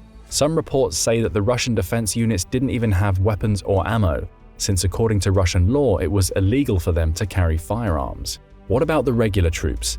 Now that we've seen that Russia has suffered a probably massive loss in hardware and material, and doesn't even have enough troops to protect its own borders, we can better understand the level of their actual troop losses and possible remaining strength. According to the same Ukrainian General Staff report mentioned earlier, Russia has lost a staggering 213,000 killed, wounded and missing soldiers, sailors and airmen. That analysis includes more than 43,000 killed in action and over 170,000 wounded, many of whom will not be returning to combat. The Independent Center for Strategic and International Studies, CSIS, has come up with an even higher estimate. Their report from February 2023 indicated that Russia had lost as many as 250,000 total casualties. In comparison, this total from just the 12 months of fighting is more than all the combat losses Russia and the former Soviet Union had suffered in all their wars since World War II combined. The estimate of 250,000 casualties would have increased by an additional 60 to 70,000 casualties between February and June of 2023. In just the first 3 months of the invasion, Russia suffered as many casualties as it did during its entire 10-year war in Afghanistan. What's worse is that according to the most recent reports, their casualty rate may be increasing. Russia lost over 1,100 troops in a single day on June 8th, as Ukraine has begun to hammer Russian forces with its summer offensive. But what's causing such high casualty rates? One of the biggest causes of such casualties is the outdated method in which Russia is conducting the war. Overall, the Russian military doctrine has changed little since World War I. They rely on masses of inaccurate artillery supported by fighters that perform ground attack roles and masses of human assaults, sometimes but not always, backed up by tanks. But the Russian Air Force, known as the SVS, has seen high losses as well, due to the large numbers of surface-to-air missiles sent by the US and NATO members. They've been reluctant to fly over Ukrainian territory and prefer to lob bombs from the safety of Russian-occupied territory. Russian doctrine also suggests that if the first human assault fails, keep sending in more troops until the defenders fold. Britain's Defense Intelligence Agency points out that such outdated tactics carry with them enormous losses. Their report states that a combination of poor low-level tactics, limited air cover, a lack of flexibility and a command approach which is prepared to reinforce failure and repeat mistakes has led to Russia's high casualty rate among its troops in Ukraine. But here's the really bad part. These casualties primarily include the vets and the elite. Indeed, one of the most significant areas where Russia's casualties have had a telling effect has been in their elite units. An example of the losses such elite units have suffered can be seen in the current state of the 331st Guards Airborne Regiment, a part of the 98th Guards Airborne Division, one of the best trained and most experienced combat units Russia has available. Prior to the invasion, the 331st Regiment's size was around 1,500 to 1,700 soldiers. It sent 2 battalion groups into Ukraine at the start of the invasion on February 24, 2022, for a total of 1,000 to 1,200 men. They suffered heavily in the initial day's effort to capture Hostomel Airport, just outside of Kyiv.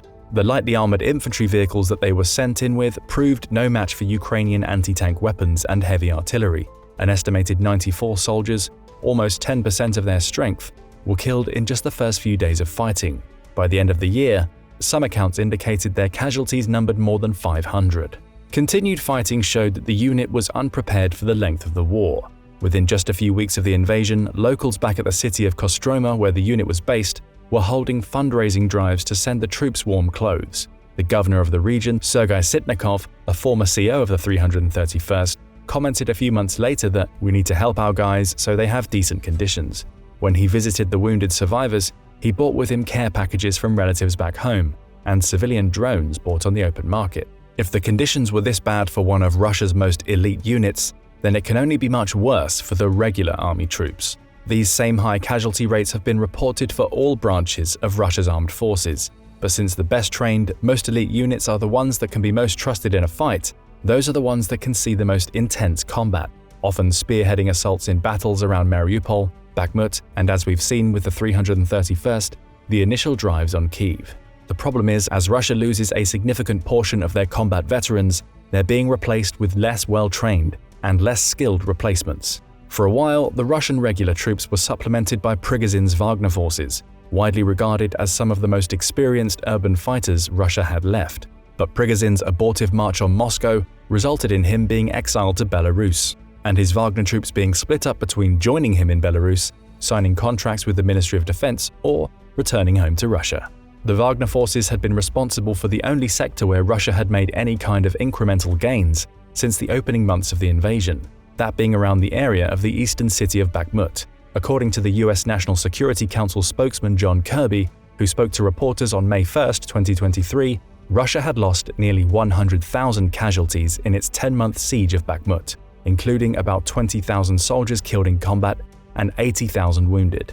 Ukraine have lost about 1/5 as many in its defense of the city, according to US intelligence estimates, or around 4,000 killed and up to 15,000 wounded.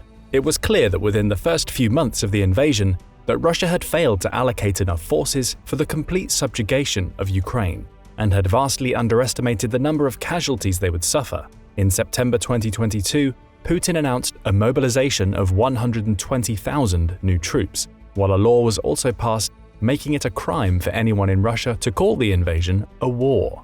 Those 120,000 weren't enough, however, and further conscriptions raised the total to around 300,000 by the end of 2022.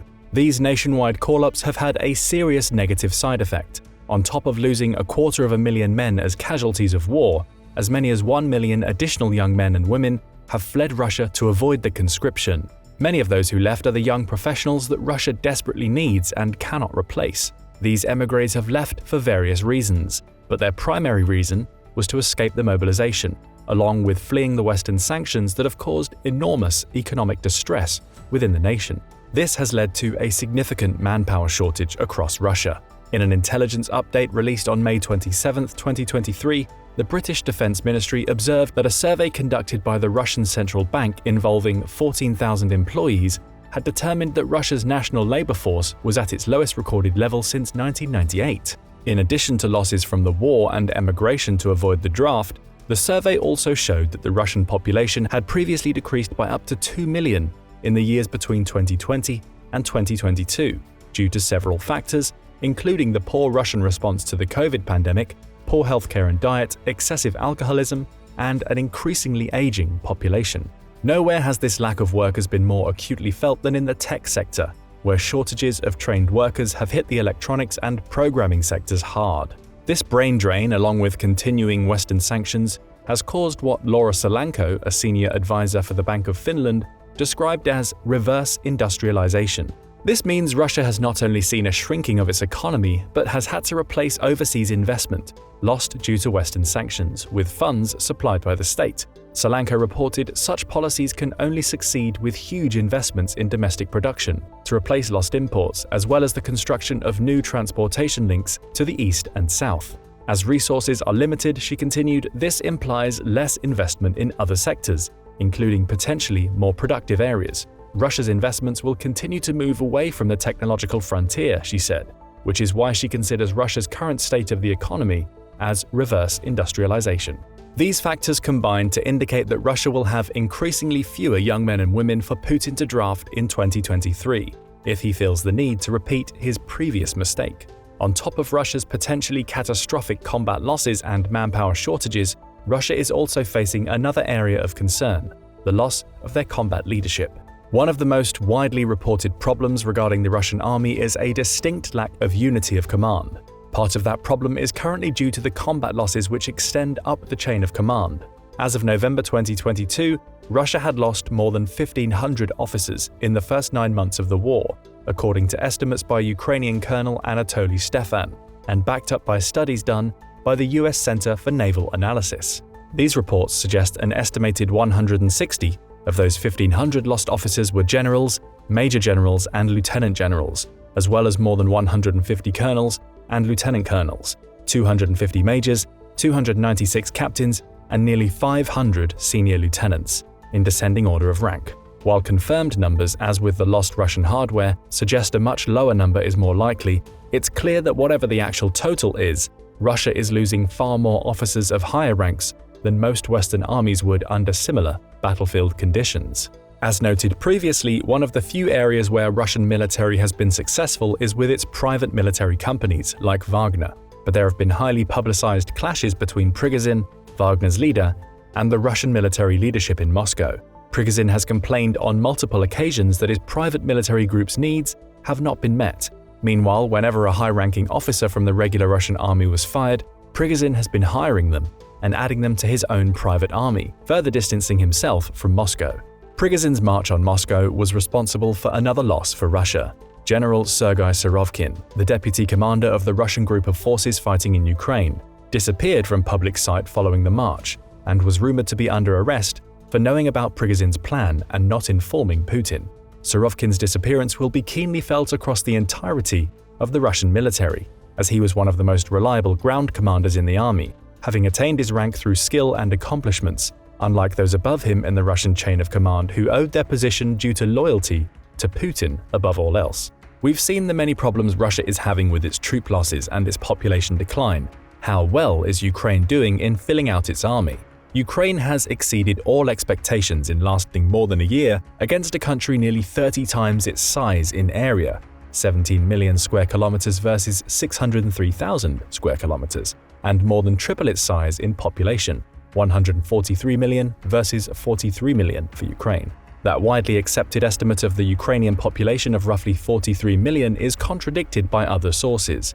According to statistics compiled by England's The Economist newspaper, Ukraine, including Crimea and the Donbass, has lost about 16% of its population between its independence in 1991 from the former Soviet Union and the eve of the 2022 Russian invasion. These numbers suggest that Ukraine now has a population of only about 36 million, compared to around 52 million in 1991. But that's to be expected in a country where the invader, Russia, has indiscriminately attacked civilian population centers and has leveled whole cities, like Mariupol, which has seen its pre-war population of 400,000 reduced to less than 5,000. This same Russian effort to depopulate any area of resistance has been repeated across whole regions of Ukraine. According to the Joint Research Center of the European Economic Union, the EU, Ukraine will continue to see a steady decline in its population over the next 20 to 30 years, even under the most optimistic of circumstances. The JRC has estimated that by the beginning of February 2023, around 5.3 million Ukrainian civilians had been displaced internally across Ukraine, while approximately 7 million had emigrated to other countries, with around 4 million of those fleeing to nearby EU countries, especially Poland. This means that the invasion has displaced close to 30% of the entire Ukrainian population, both inside and outside of Ukraine. That accounts for the disparity between the pre-war estimates of 43 million for the Ukrainian population and the more recent 35 to 36 million figure. It would seem then that Ukraine could be facing a shortfall of the younger demographic that usually makes up military service recruits. However, those numbers belie the reality that an overwhelming number of volunteers have flooded the Ukrainian army, more than they can adequately train and supply. Since the beginning of the invasion in February 2022, Ukraine has seen a truly heroic response not just from within its own borders, but from abroad as well. An estimated 2,000 to 3,000 foreign fighters are believed to be serving in 3 battalions of a Ukrainian unit named the International Legion, according to analysts and academics monitoring them. But because the Ukrainian government wishes to keep such numbers private, these numbers are only best guess estimates. In the early months of the war, Ukrainian officials estimated that as many as 20,000 volunteers from more than 50 countries had arrived to help fight against the Russian invasion. But according to analysts and interviews with many of the foreign fighters who stayed, the vast majority appear to have returned home before the summer. Hundreds of the better-trained volunteers have since then been integrated into smaller units that operate independently of the International Legion. These groups, led by long-time regional opponents of Moscow such as the Georgian Legion and Chechen battalions, as well as other primarily Western units with names like Alpha, Phalanx, and the Norman Brigade. Some of the volunteers who stayed are being used to train young Ukrainian recruits, though their training is often rudimentary. Where a Western nation like the US would spend up to 10 weeks of training in boot camp, the Ukrainian recruits often get as little as 3 to 5 days, though most will get around 2 to 3 weeks. It's not just the total number of troops that Ukraine has that should be considered, but also the troops who are trained well enough to survive the most dangerous first few weeks of their deployment. It's also clear that the numbers of Ukrainian men and women who volunteered were more than the Ukrainian army could train early in the war. More than 140,000 Ukrainians, mostly men, have returned from Europe. According to a social media post by Ukrainian Defense Minister Oleksiy Reznikov from March 2022, tens of thousands joined the Territorial Defense Forces. According to the Ukrainian Interior Ministry, between 9 and 12 new assault brigades totaling 40,000 men have been training for months to help spearhead the current counteroffensive. Their numbers were swelled by countrywide media campaigns that called on young Ukrainians, both men and women, to join up to help rid their country of the Russian invaders. One of the leaked assessment documents from February 2023, titled Russia-Ukraine Assessed Combat Sustainability and Attrition, compiled by the US Defense Intelligence Agency, suggested that Ukraine had suffered as many as 130,000 total casualties, including 17,000 killed in action and another 113,000 wounded. Ukraine has been very tight-lipped about their own casualty figures, so these numbers are merely best guess estimates. Overall, it can be seen that Ukraine does have less population from which to draw its military recruits, while sustaining very large losses over the first year of the war. Offsetting this has been a continued strong volunteer effort from both inside and outside Ukraine. The violence that Russia has unleashed on the Ukrainian civilians has convinced many in Ukraine, who would normally let others do the fighting, to step up and join their country in defending against the Russian invaders. No matter how long this war goes on, whether for months or years, it doesn't appear that Ukraine will run out of highly motivated volunteers anytime soon. The original question, will Russia run out of troops before Ukraine does, seemed at first to be an easily answered question. With 3 times the population, it would have appeared that Russia would simply be able to wear down Ukraine over years of relentless, grinding warfare. But the reality is, Russia's military is on the brink of collapse. Their best units have been shattered, and their ranks have been filled with ill-trained, poorly supplied, and poorly led conscripts. Their once vaunted dominance in tanks is now just a memory, and their artillery is being outfought and outshot by more accurate and longer-range systems supplied by the West. Russia's air force can't gain air superiority over the battlefield, while Russia's economy is so drastically damaged that they simply cannot replace the losses they've suffered in high-tech weapons. Ukraine appears motivated enough and well enough equipped that if the war were to last another year or another 10, they'd never run out of people willing to fight to remove the last Russian occupier from their land. But what do you think? How close is Putin to completely running out of soldiers? Will Ukraine continue to be successful in replacing their short-term manpower deficit? Let us know in the comments, and don't forget to subscribe for more military analysis from military experts. Whichever way you assess the war in Ukraine these days, you'll probably be left wondering the same thing as everyone else. What on earth has happened to Putin's infamous air force? Fighter jets like this supersonic medium-range fighter-bomber aircraft, the Su-34, or this Su-57, a multi-role fighter capable of aerial combat as well as ground and maritime strikes, should be dominating the skies over Ukraine. But instead, they're either seen fleeing the battlefield or ungracefully falling onto the ground in flames.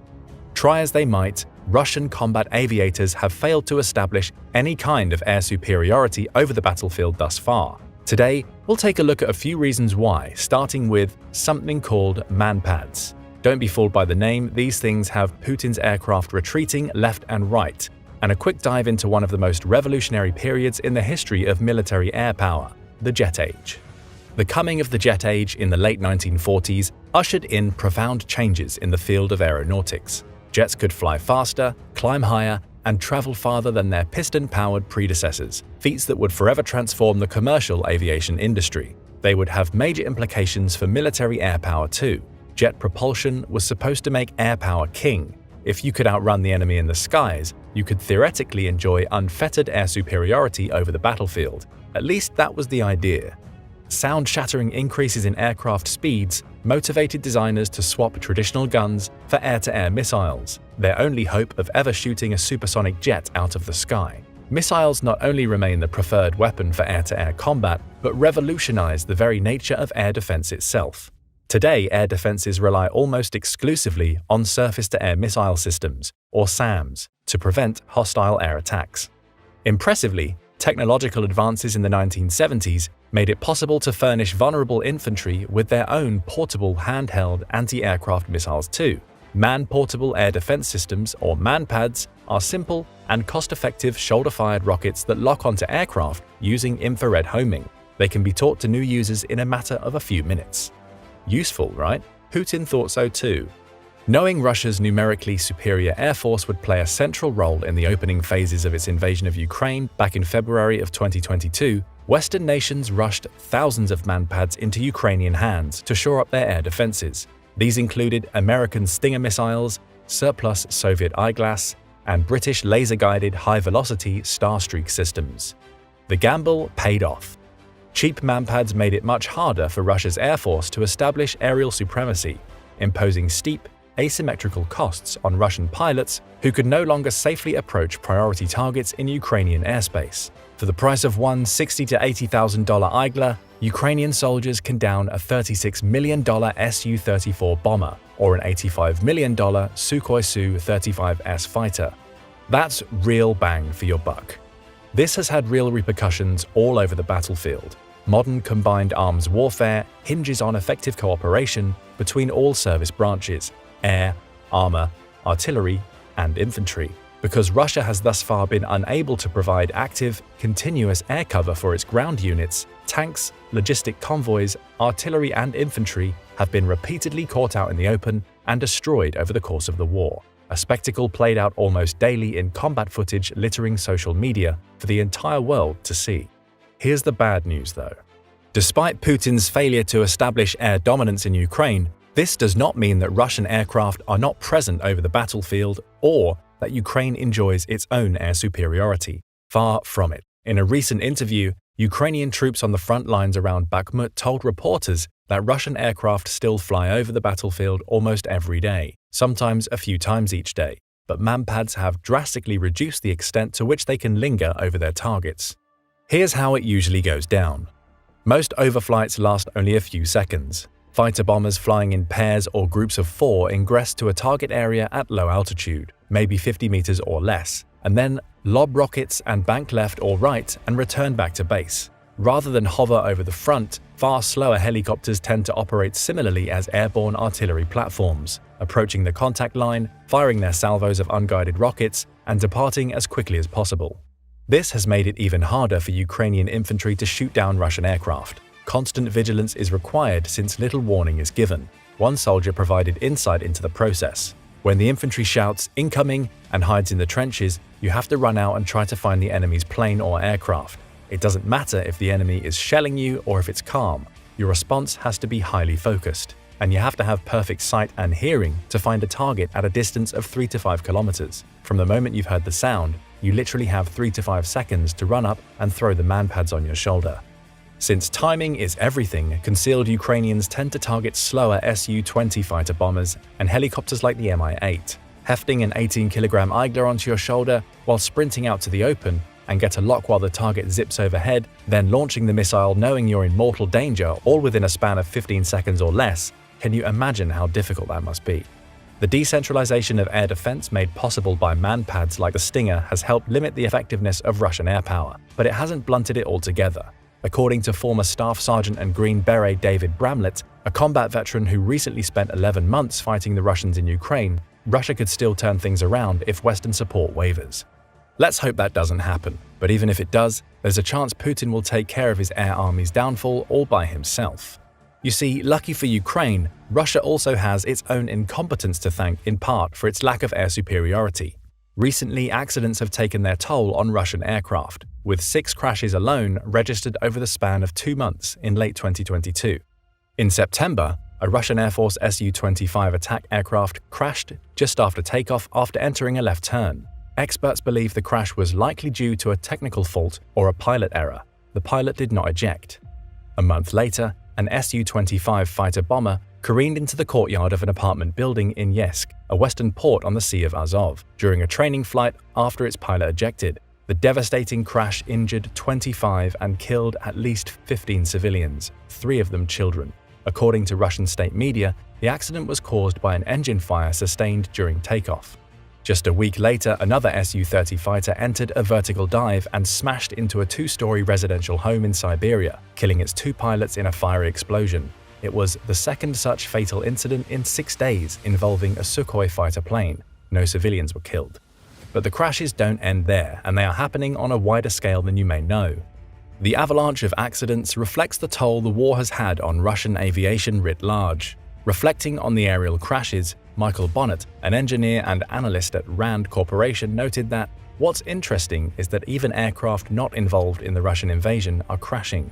In an interview with Business Insider, he said that while mechanical failures are expected in aircraft over time, a rapid increase in fleet-wide mechanical failures may indicate that something fundamental has changed. So what has changed? The war has placed immeasurable strain on Russian aviation. Colossal losses contributed to Russia's tendency to adopt more risk-averse tactics, playing a subordinate role to Russia's ground troops, according to Guy Plopsky, an Israeli defense analyst and Russian expert. In just 8 months, Russian combat aviators flew on average 150 sorties a day for a total of 34,000 combat sorties, but the number of sorties has greatly diminished. From an early high of 300 per day, Britain's Ministry of Defense estimates that now Russia probably conducts tens of missions per day. Very few of those sorties actually enter Ukrainian airspace. General wear and tear can be expected in any war, but the immense toll has seriously impacted Russia's pool of 7,500 relatively inexperienced pilots, who are said to receive roughly 100 hours of flight time per year, 1/3 less than their NATO counterparts. The lack of training limits their ability to conduct the type of massive air campaigns Western armies almost take for granted. According to Justin Bronk, an air power analyst, since Russian pilots are trained almost exclusively to fly in pairs and have little exposure to larger exercises, get relatively few flying hours compared to most NATO fighter crews, do not have support from tankers on most operations, and are not doctrinally trained for large air campaigns, it is perhaps unsurprising in retrospect that the Russian Aerospace Forces (VKS) proved incapable of conducting a Western-style war against Ukraine. Of a pool of around 300 modernized and 400 other frontline jets, Russia has sustained 72 air losses during the war, each costing tens of millions of dollars. The losses also include pilots, which are difficult to train and even more difficult to replace. Just ask Britain's RAF, itself suffering from a shortage of trained aircrews, where it most recently had more F-35 Lightning II fighters than it had pilots, amid a 5-year waiting list for students to reach the front line. But the lack of qualified pilots is only one part of the problem. Russia also lacks skilled mechanics or the proper tools to make and fix the parts needed to keep Russia's modernized air fleet up to snuff. The fact that its pre-war stockpiles are dilapidated and rapidly diminishing only adds to the problems as the demand for specialized parts and repair tools grows. Russia has tried to mobilize greater amounts of manpower to address the human part of the problem, which, as you can imagine, has its own issues. Just like training pilots, you have to train the repair crews to diagnose and maintain extremely complex computer avionics and technical systems. That is, if you can get them. Herein lies another problem with Russia's Air Force. While mobilization certainly affected the small and medium-sized companies that make aviation parts, the random crashes and accidents began happening prior to mobilization. The shortage of manufacturing tools was already going on, which means Western sanctions may have had a role to play. Russia has been left in an economic and industrial vice by the West, squeezed out of its many traditional import-export markets where it has received the critical components it needs to keep its airplanes airworthy. Modern aircraft are outfitted with a deeply complex array of electronic systems. Computer targeting, special sights, communication relays, everything relies on critical electronic components previously available to Russia only on the import market. Moscow has previously admitted that it was 15 years behind the rest of the world, producing its own semiconductors, which isn't a good look when so many of today's precision weapons heavily rely on them. Russian manufacturers are now trying to source the components they need on the black market, but in the interim, Western sanctions and embargoes have forced the Kremlin to crack open stocks of its Soviet-era dumb munitions that lack computer guidance. Cannibalizing older pieces of equipment for spare parts is one way to try and stem the tide of aircraft losses, but it's hardly a good one. The result is an ad hoc, hodgepodge approach to combat aviation, hardly a combination any pilot anywhere should ever want to try. Some cases are pretty bad. It's reported that Russian pilots have been forced to tape commercial GPS devices to their cockpits for navigation, one report claimed. There are reports of Russian aircrews being so incompetent they leave the covers on aircraft sensors before takeoff. Another outlet claims their bombing accuracy has a mere 40% success rate compared to the pinpoint precision displayed by Western coalition forces during the campaigns in Syria and Iraq. We don't know exactly how effective Western sanctions have been in dulling Russian air power, but it has certainly played a role in suffocating access to the parts it needs to operate at the top of its game. In a war, every little bit of help goes a long way. There's no out-and-out answer as to why Putin has failed to establish air superiority. It is likely that a combination of factors, wear and tear, stress on older airframes, a lack of pilots and trained aircrews, and Western sanctions, have each played a significant role. What we do know is that thanks in part to their own outstanding courage, adaptability, and resilience coupled with the material support they've received from the West, Ukraine has managed to do a lot with a little in terms of its own air defense. Talks are still ongoing over the feasibility of supplying Ukrainian aviators with Western fighter aircraft. If this were to happen, we shouldn't expect much to change anytime soon. Much like the implementation of Western main battle tanks, it will take months, if not years, to furnish Ukrainian aviators with the tools they need to become truly proficient on unfamiliar systems like the F-16, the Eurofighter Typhoon, the Assault Mirage, and other planes. That said, we should never again underestimate the pluck of Ukrainian service members who have a penchant for proving us wrong.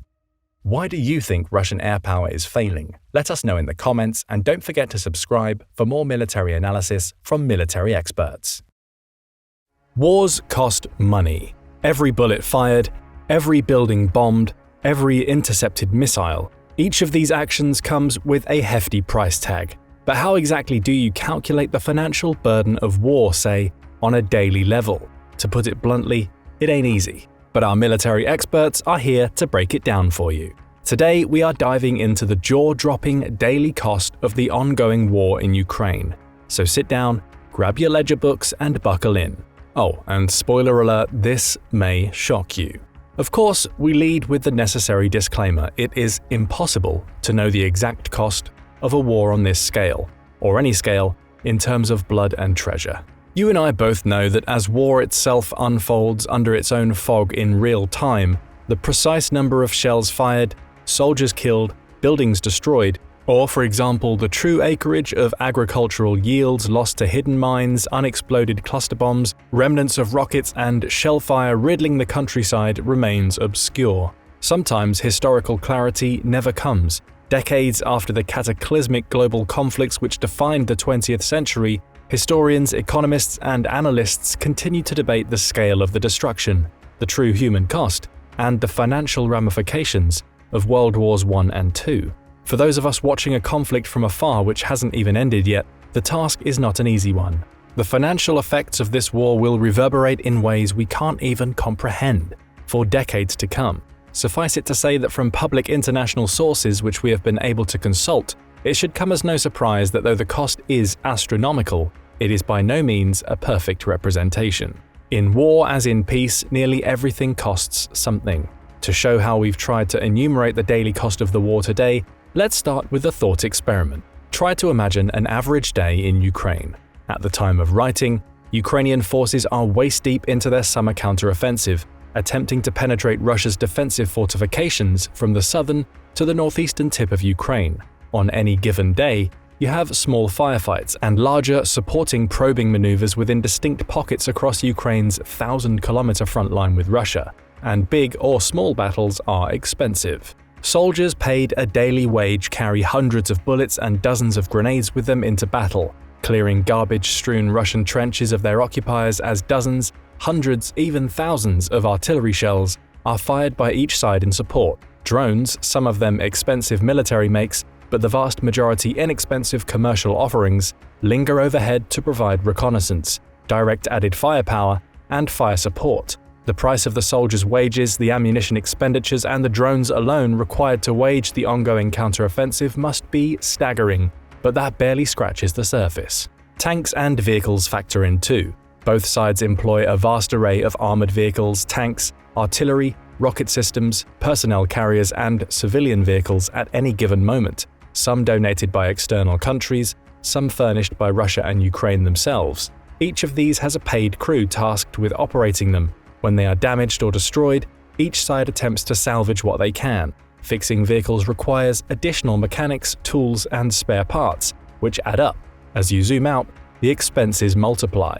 Soldier welfare is a major cost as both sides employ them by the hundreds of thousands. They need money, food, clothing, and equipment to subsist in the field, and medical services if wounded.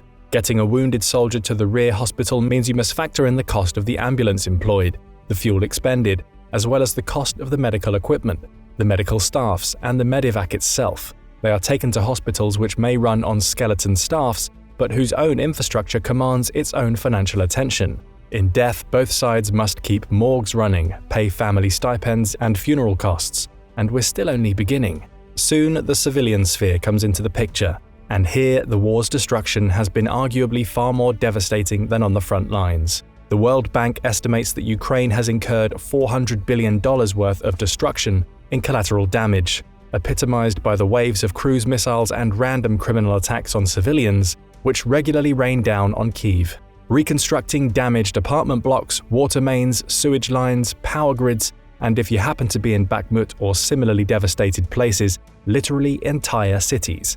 And you start to see the scales involved. Harder still to contemplate is the relative economic consequences of the war's refugee crisis. An estimated 8 million Ukrainians and hundreds of thousands of Russians have fled their respective homes, some by force, others by choice. Within Ukraine, another 5 million are internally displaced. The towering economic cost of not just providing transport, food, and accommodation for these people, but also the relative shock to the domestic economic system by their absence and long-term effects of the brain drain may cripple both nations' financial outlooks for decades to come. Then you wonder what it might take to rebuild things like the Kakhovka Dam in southern Ukraine, whose floodwaters devastated towns and villages downstream. Oh, and we still have the robust coalition of Western and other nation-states donating weapons, military equipment, and aid by the hundreds of billions every year. Many of these countries rationalize this as a small price to pay to have Ukraine virtually dismantle Russia's once vaunted arsenal. And yes, Putin is burning through soldiers, planes, helicopters, missiles, tanks, political capital, and other military resources at an alarming rate. But it all begs the question: is it sustainable?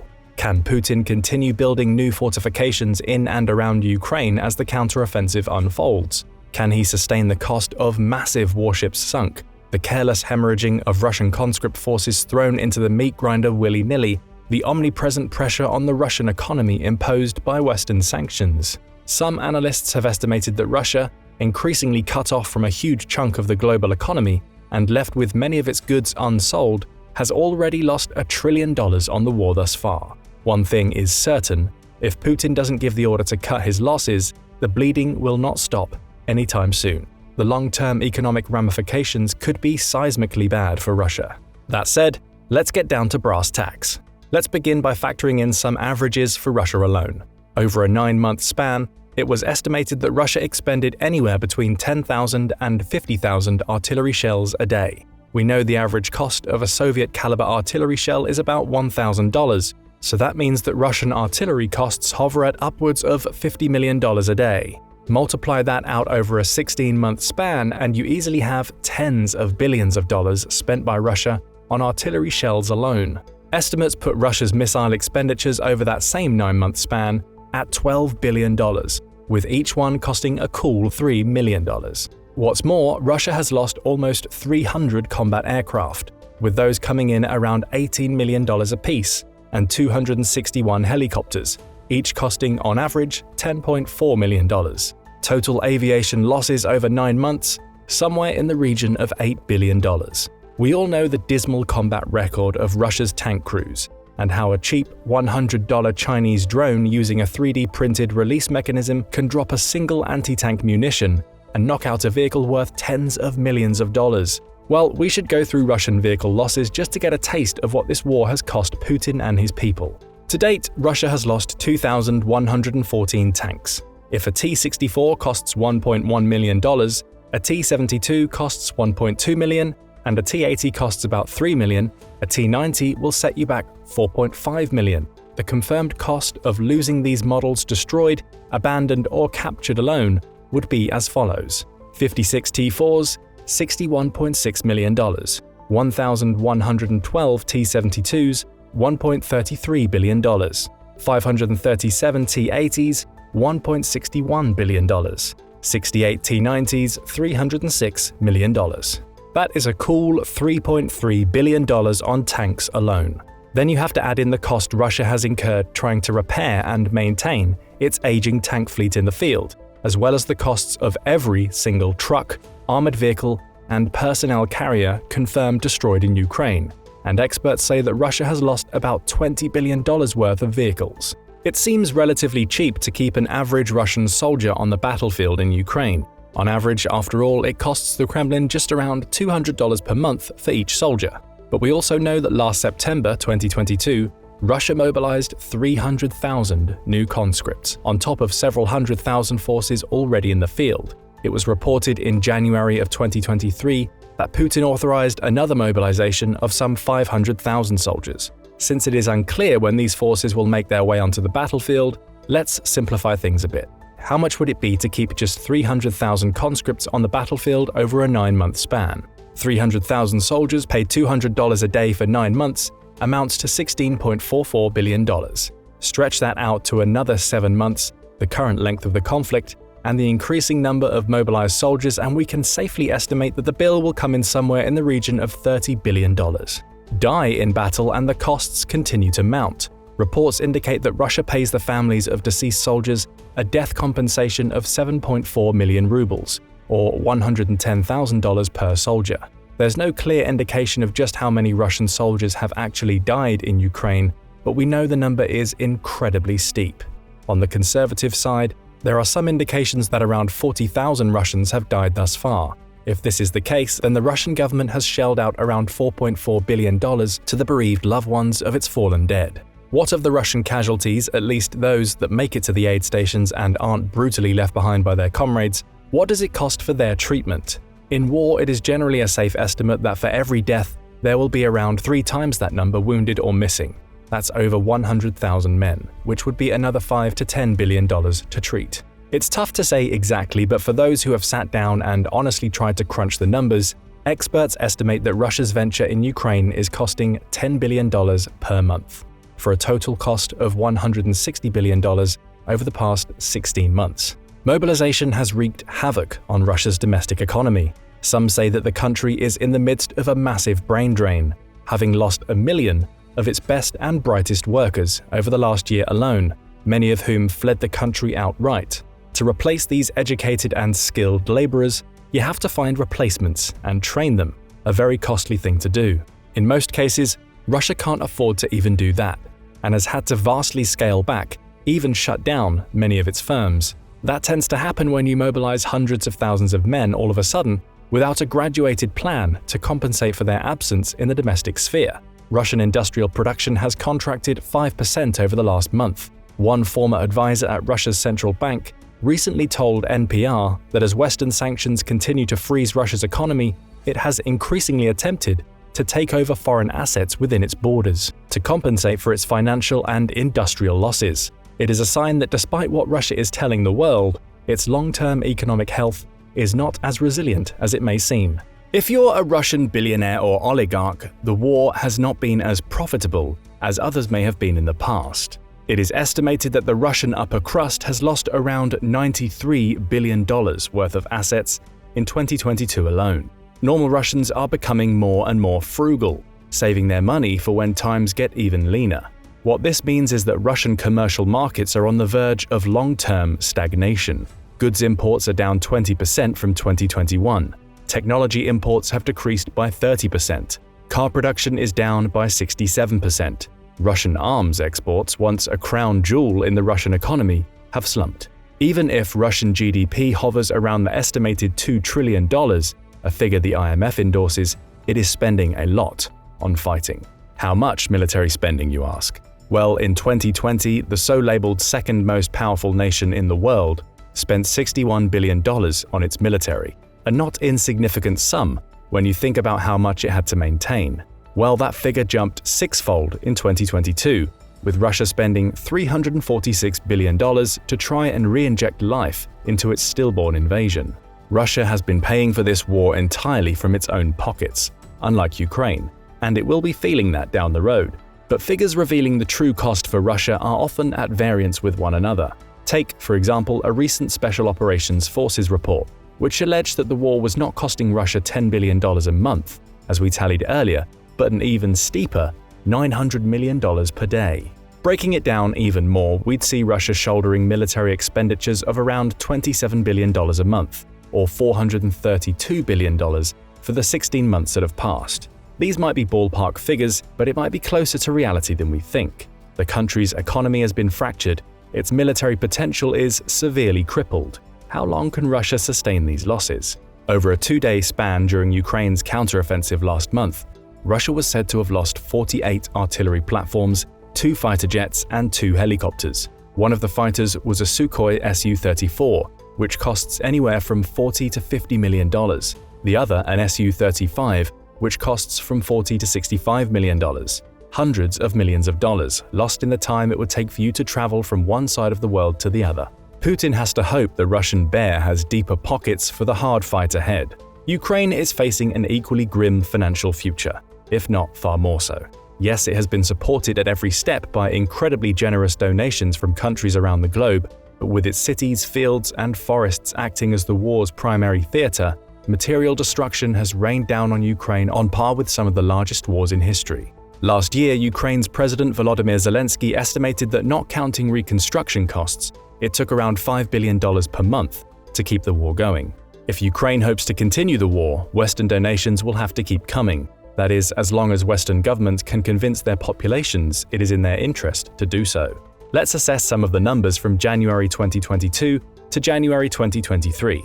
So far, more than 30 nations have funneled military equipment into the country. The US has donated the most military aid over that span, giving just under $50 billion, including the game-changing HIMARS rocket launcher systems, self-propelled artillery, M2 Bradleys, and soon, M1 Abrams tanks, and the latest anti-tank weapons. This dwarfs the second-place donor, the United Kingdom, who was given $5.13 billion. After them you have Poland, who was given $2.5 billion, Germany $2.47 billion, Canada $1.35 billion, and the Netherlands at $0.9 billion, and Italy, France, Norway, and Denmark all just under $1 billion. Relative to a country's GDP, however, many smaller nations, especially those in the Baltic and in Eastern Europe, have been punching above their weight. While the US would rank 8th in terms of aid donated relative to GDP, Latvia, Estonia, Poland, and Lithuania have given more than their fair share. Among other things, Ukrainian troops are road testing real-time online information and networking systems, drone jamming guns, and maritime remote-controlled kamikaze boats, expensive Western systems that take real know-how and expertise to operate within a combined arms setting. They are improving their intelligence and surveillance-gathering efforts. They are becoming experts at psychological warfare, joint operations, and sustainment logistics. It's been a whirlwind crash course, to say the least. But they have not worked alone. As far back as 2014, Ukrainian officers were receiving Western training, especially from the United States, Great Britain, Canada, and other European nations. These programs, arguably more than the weapons and munitions themselves, are conferring Ukraine a distinct battlefield advantage. We aren't sure how much these training programs cost, but while they certainly aren't cheap when you factor in the salaries of the instructors, translators, and other observers, the munitions and vehicles utilized, the transport and accommodation for Ukrainian forces abroad, and the training programs being taught, they have undoubtedly proven their worth. Another dimension of aid doled out to Ukraine has not come from the governments, but from private corporations, charities, and multinational organizations. Companies from Elon Musk's SpaceX, which provided Ukraine with Starlink satellite internet use, to Amazon, which provided over $50 million in tech for logistics and cybersecurity, to all the sleeping bags, cold weather gear, cooking equipment, field generators, first aid kits, clothing, and fuel units they might need in the field. Private citizens have shown how normal people, when working together, can achieve incredible things. Pooling together their resources, the citizens of European and other nations have donated hundreds of millions of dollars to the Ukrainian cause, with the Czech Republic, Taiwan, and South Korea alone donating $171 million, $30 $33 million and $3 million respectively. Some countries like neutral Austria provided 500,000 vaccine doses rather than money or military gear. Other countries like Azerbaijan helped deliver humanitarian aid to refugees. Taken together, all these costs add up to astronomical levels. From ammunition expenditure to destroyed vehicles and infrastructure, soldier and civilian hospitalization, humanitarian donations, and urban reconstruction, you are able to come to a reasonable estimate of what the war has cost thus far. The Kiel Institute for the World Economy in Germany, for example, said in February 2023 that aid from the world's nations added up to around $150 billion. In 10 months, Ukrainian officials tallied up 149,300 destroyed and damaged residential buildings, 131,400 private homes, 17,500 apartment buildings, and 280 dormitories, adding up to another $54 billion, or $5.4 billion per month on average. If you add in the extra months, you get somewhere in the ballpark of around $80 billion, or $180 million each and every day, just to repair damaged housing. The infrastructure toll is also extensive. In early December 2022, Ukraine's Ministry of Development of Communities, Territories and Infrastructure said that in 10 months, Russia had destroyed 150 bridges and overpasses, amounting to $35 billion. Extend that for the remainder of the war, and you get more than $53.4 billion, or $118 million on bridges and overpasses alone per day. That doesn't touch on the 3,000 educational institutions struck by Russia, including 1,400 secondary schools, 865 preschools, and 505 institutions of higher education, costing $8.6 billion over 10 months, or an additional $28.67 million a day. The Kyiv School of Economics also said the 907 damaged cultural facilities, the 168 sports facilities, the 157 tourism facilities, and the 95 religious facilities would cost another $3.3 billion in 10 months, or $7 million a day. They chalked up more costs too: $6.6 billion for agriculture, $2.9 billion for transport, $2.4 billion for trade, $2.3 billion for utilities, $2.2 billion for culture and sports tourism, $1.7 billion for healthcare, $6.6 billion for energy, $700 million for electronics, $300 million for social and financial setbacks, and $14 billion for ecological damages, and you get $137.8 billion in damages over a 10-month span. Averaged out, that is over $206.7 billion in 15 months, or $458.33 million a day for Ukraine's domestic reconstruction alone. When you add Ukraine's $207.6 billion in cost to Russia's total of $405 billion, you get $612 billion combined, or $1.36 billion a day. But wait, there's more. Ukraine must also pay its 1 million soldiers, who receive more than double the monthly wages of their Russian counterparts, at 20,000 hryvnias or $550 a month. Those in the heat of battle can make up to $2,700 a month with a frontline combatant bonus. Ukraine spent $31 billion on its military in 2022. It spends 15 million hryvnias to compensate a fallen soldier's family for his or her loss, over $400,000. So if 15,000 Ukrainian soldiers died, that would be an additional $20 billion in compensation. Ukraine's economic hit has been ruinous. Nearly half of its companies shut their doors in 2022. Its GDP was down 30% in 2022, losing an estimated $70 billion in revenue from the war alone. Ukraine will have to pay back tens of billions of dollars of loaned capital. There have been inflationary price hikes. Ukrainians are worried about not having food, being able to heat their houses or light their rooms at night. This is all relatively easy to account for.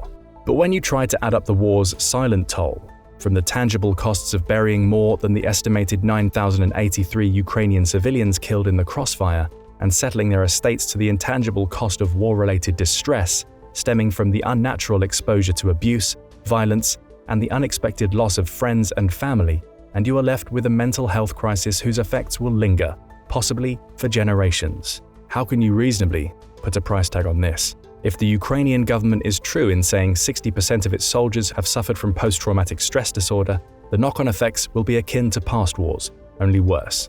Alcohol abuse, suicide, depression, and anxiety tend to accompany PTSD diagnoses, and without adequate programs to treat them, Ukraine and Russia will both suffer not only from a massive, long-term economic hit as individuals wrestle with the aftermath of this conflict, but a jarring emotional and mental human one as well. Reconstructing Ukraine may be a trillion-dollar endeavor, but most of what the war has taken can never be replaced. But what do you think about the West's financial support in its defense against Putin's aggression? Let us know in the comments, and don't forget to subscribe for more military analysis from military experts.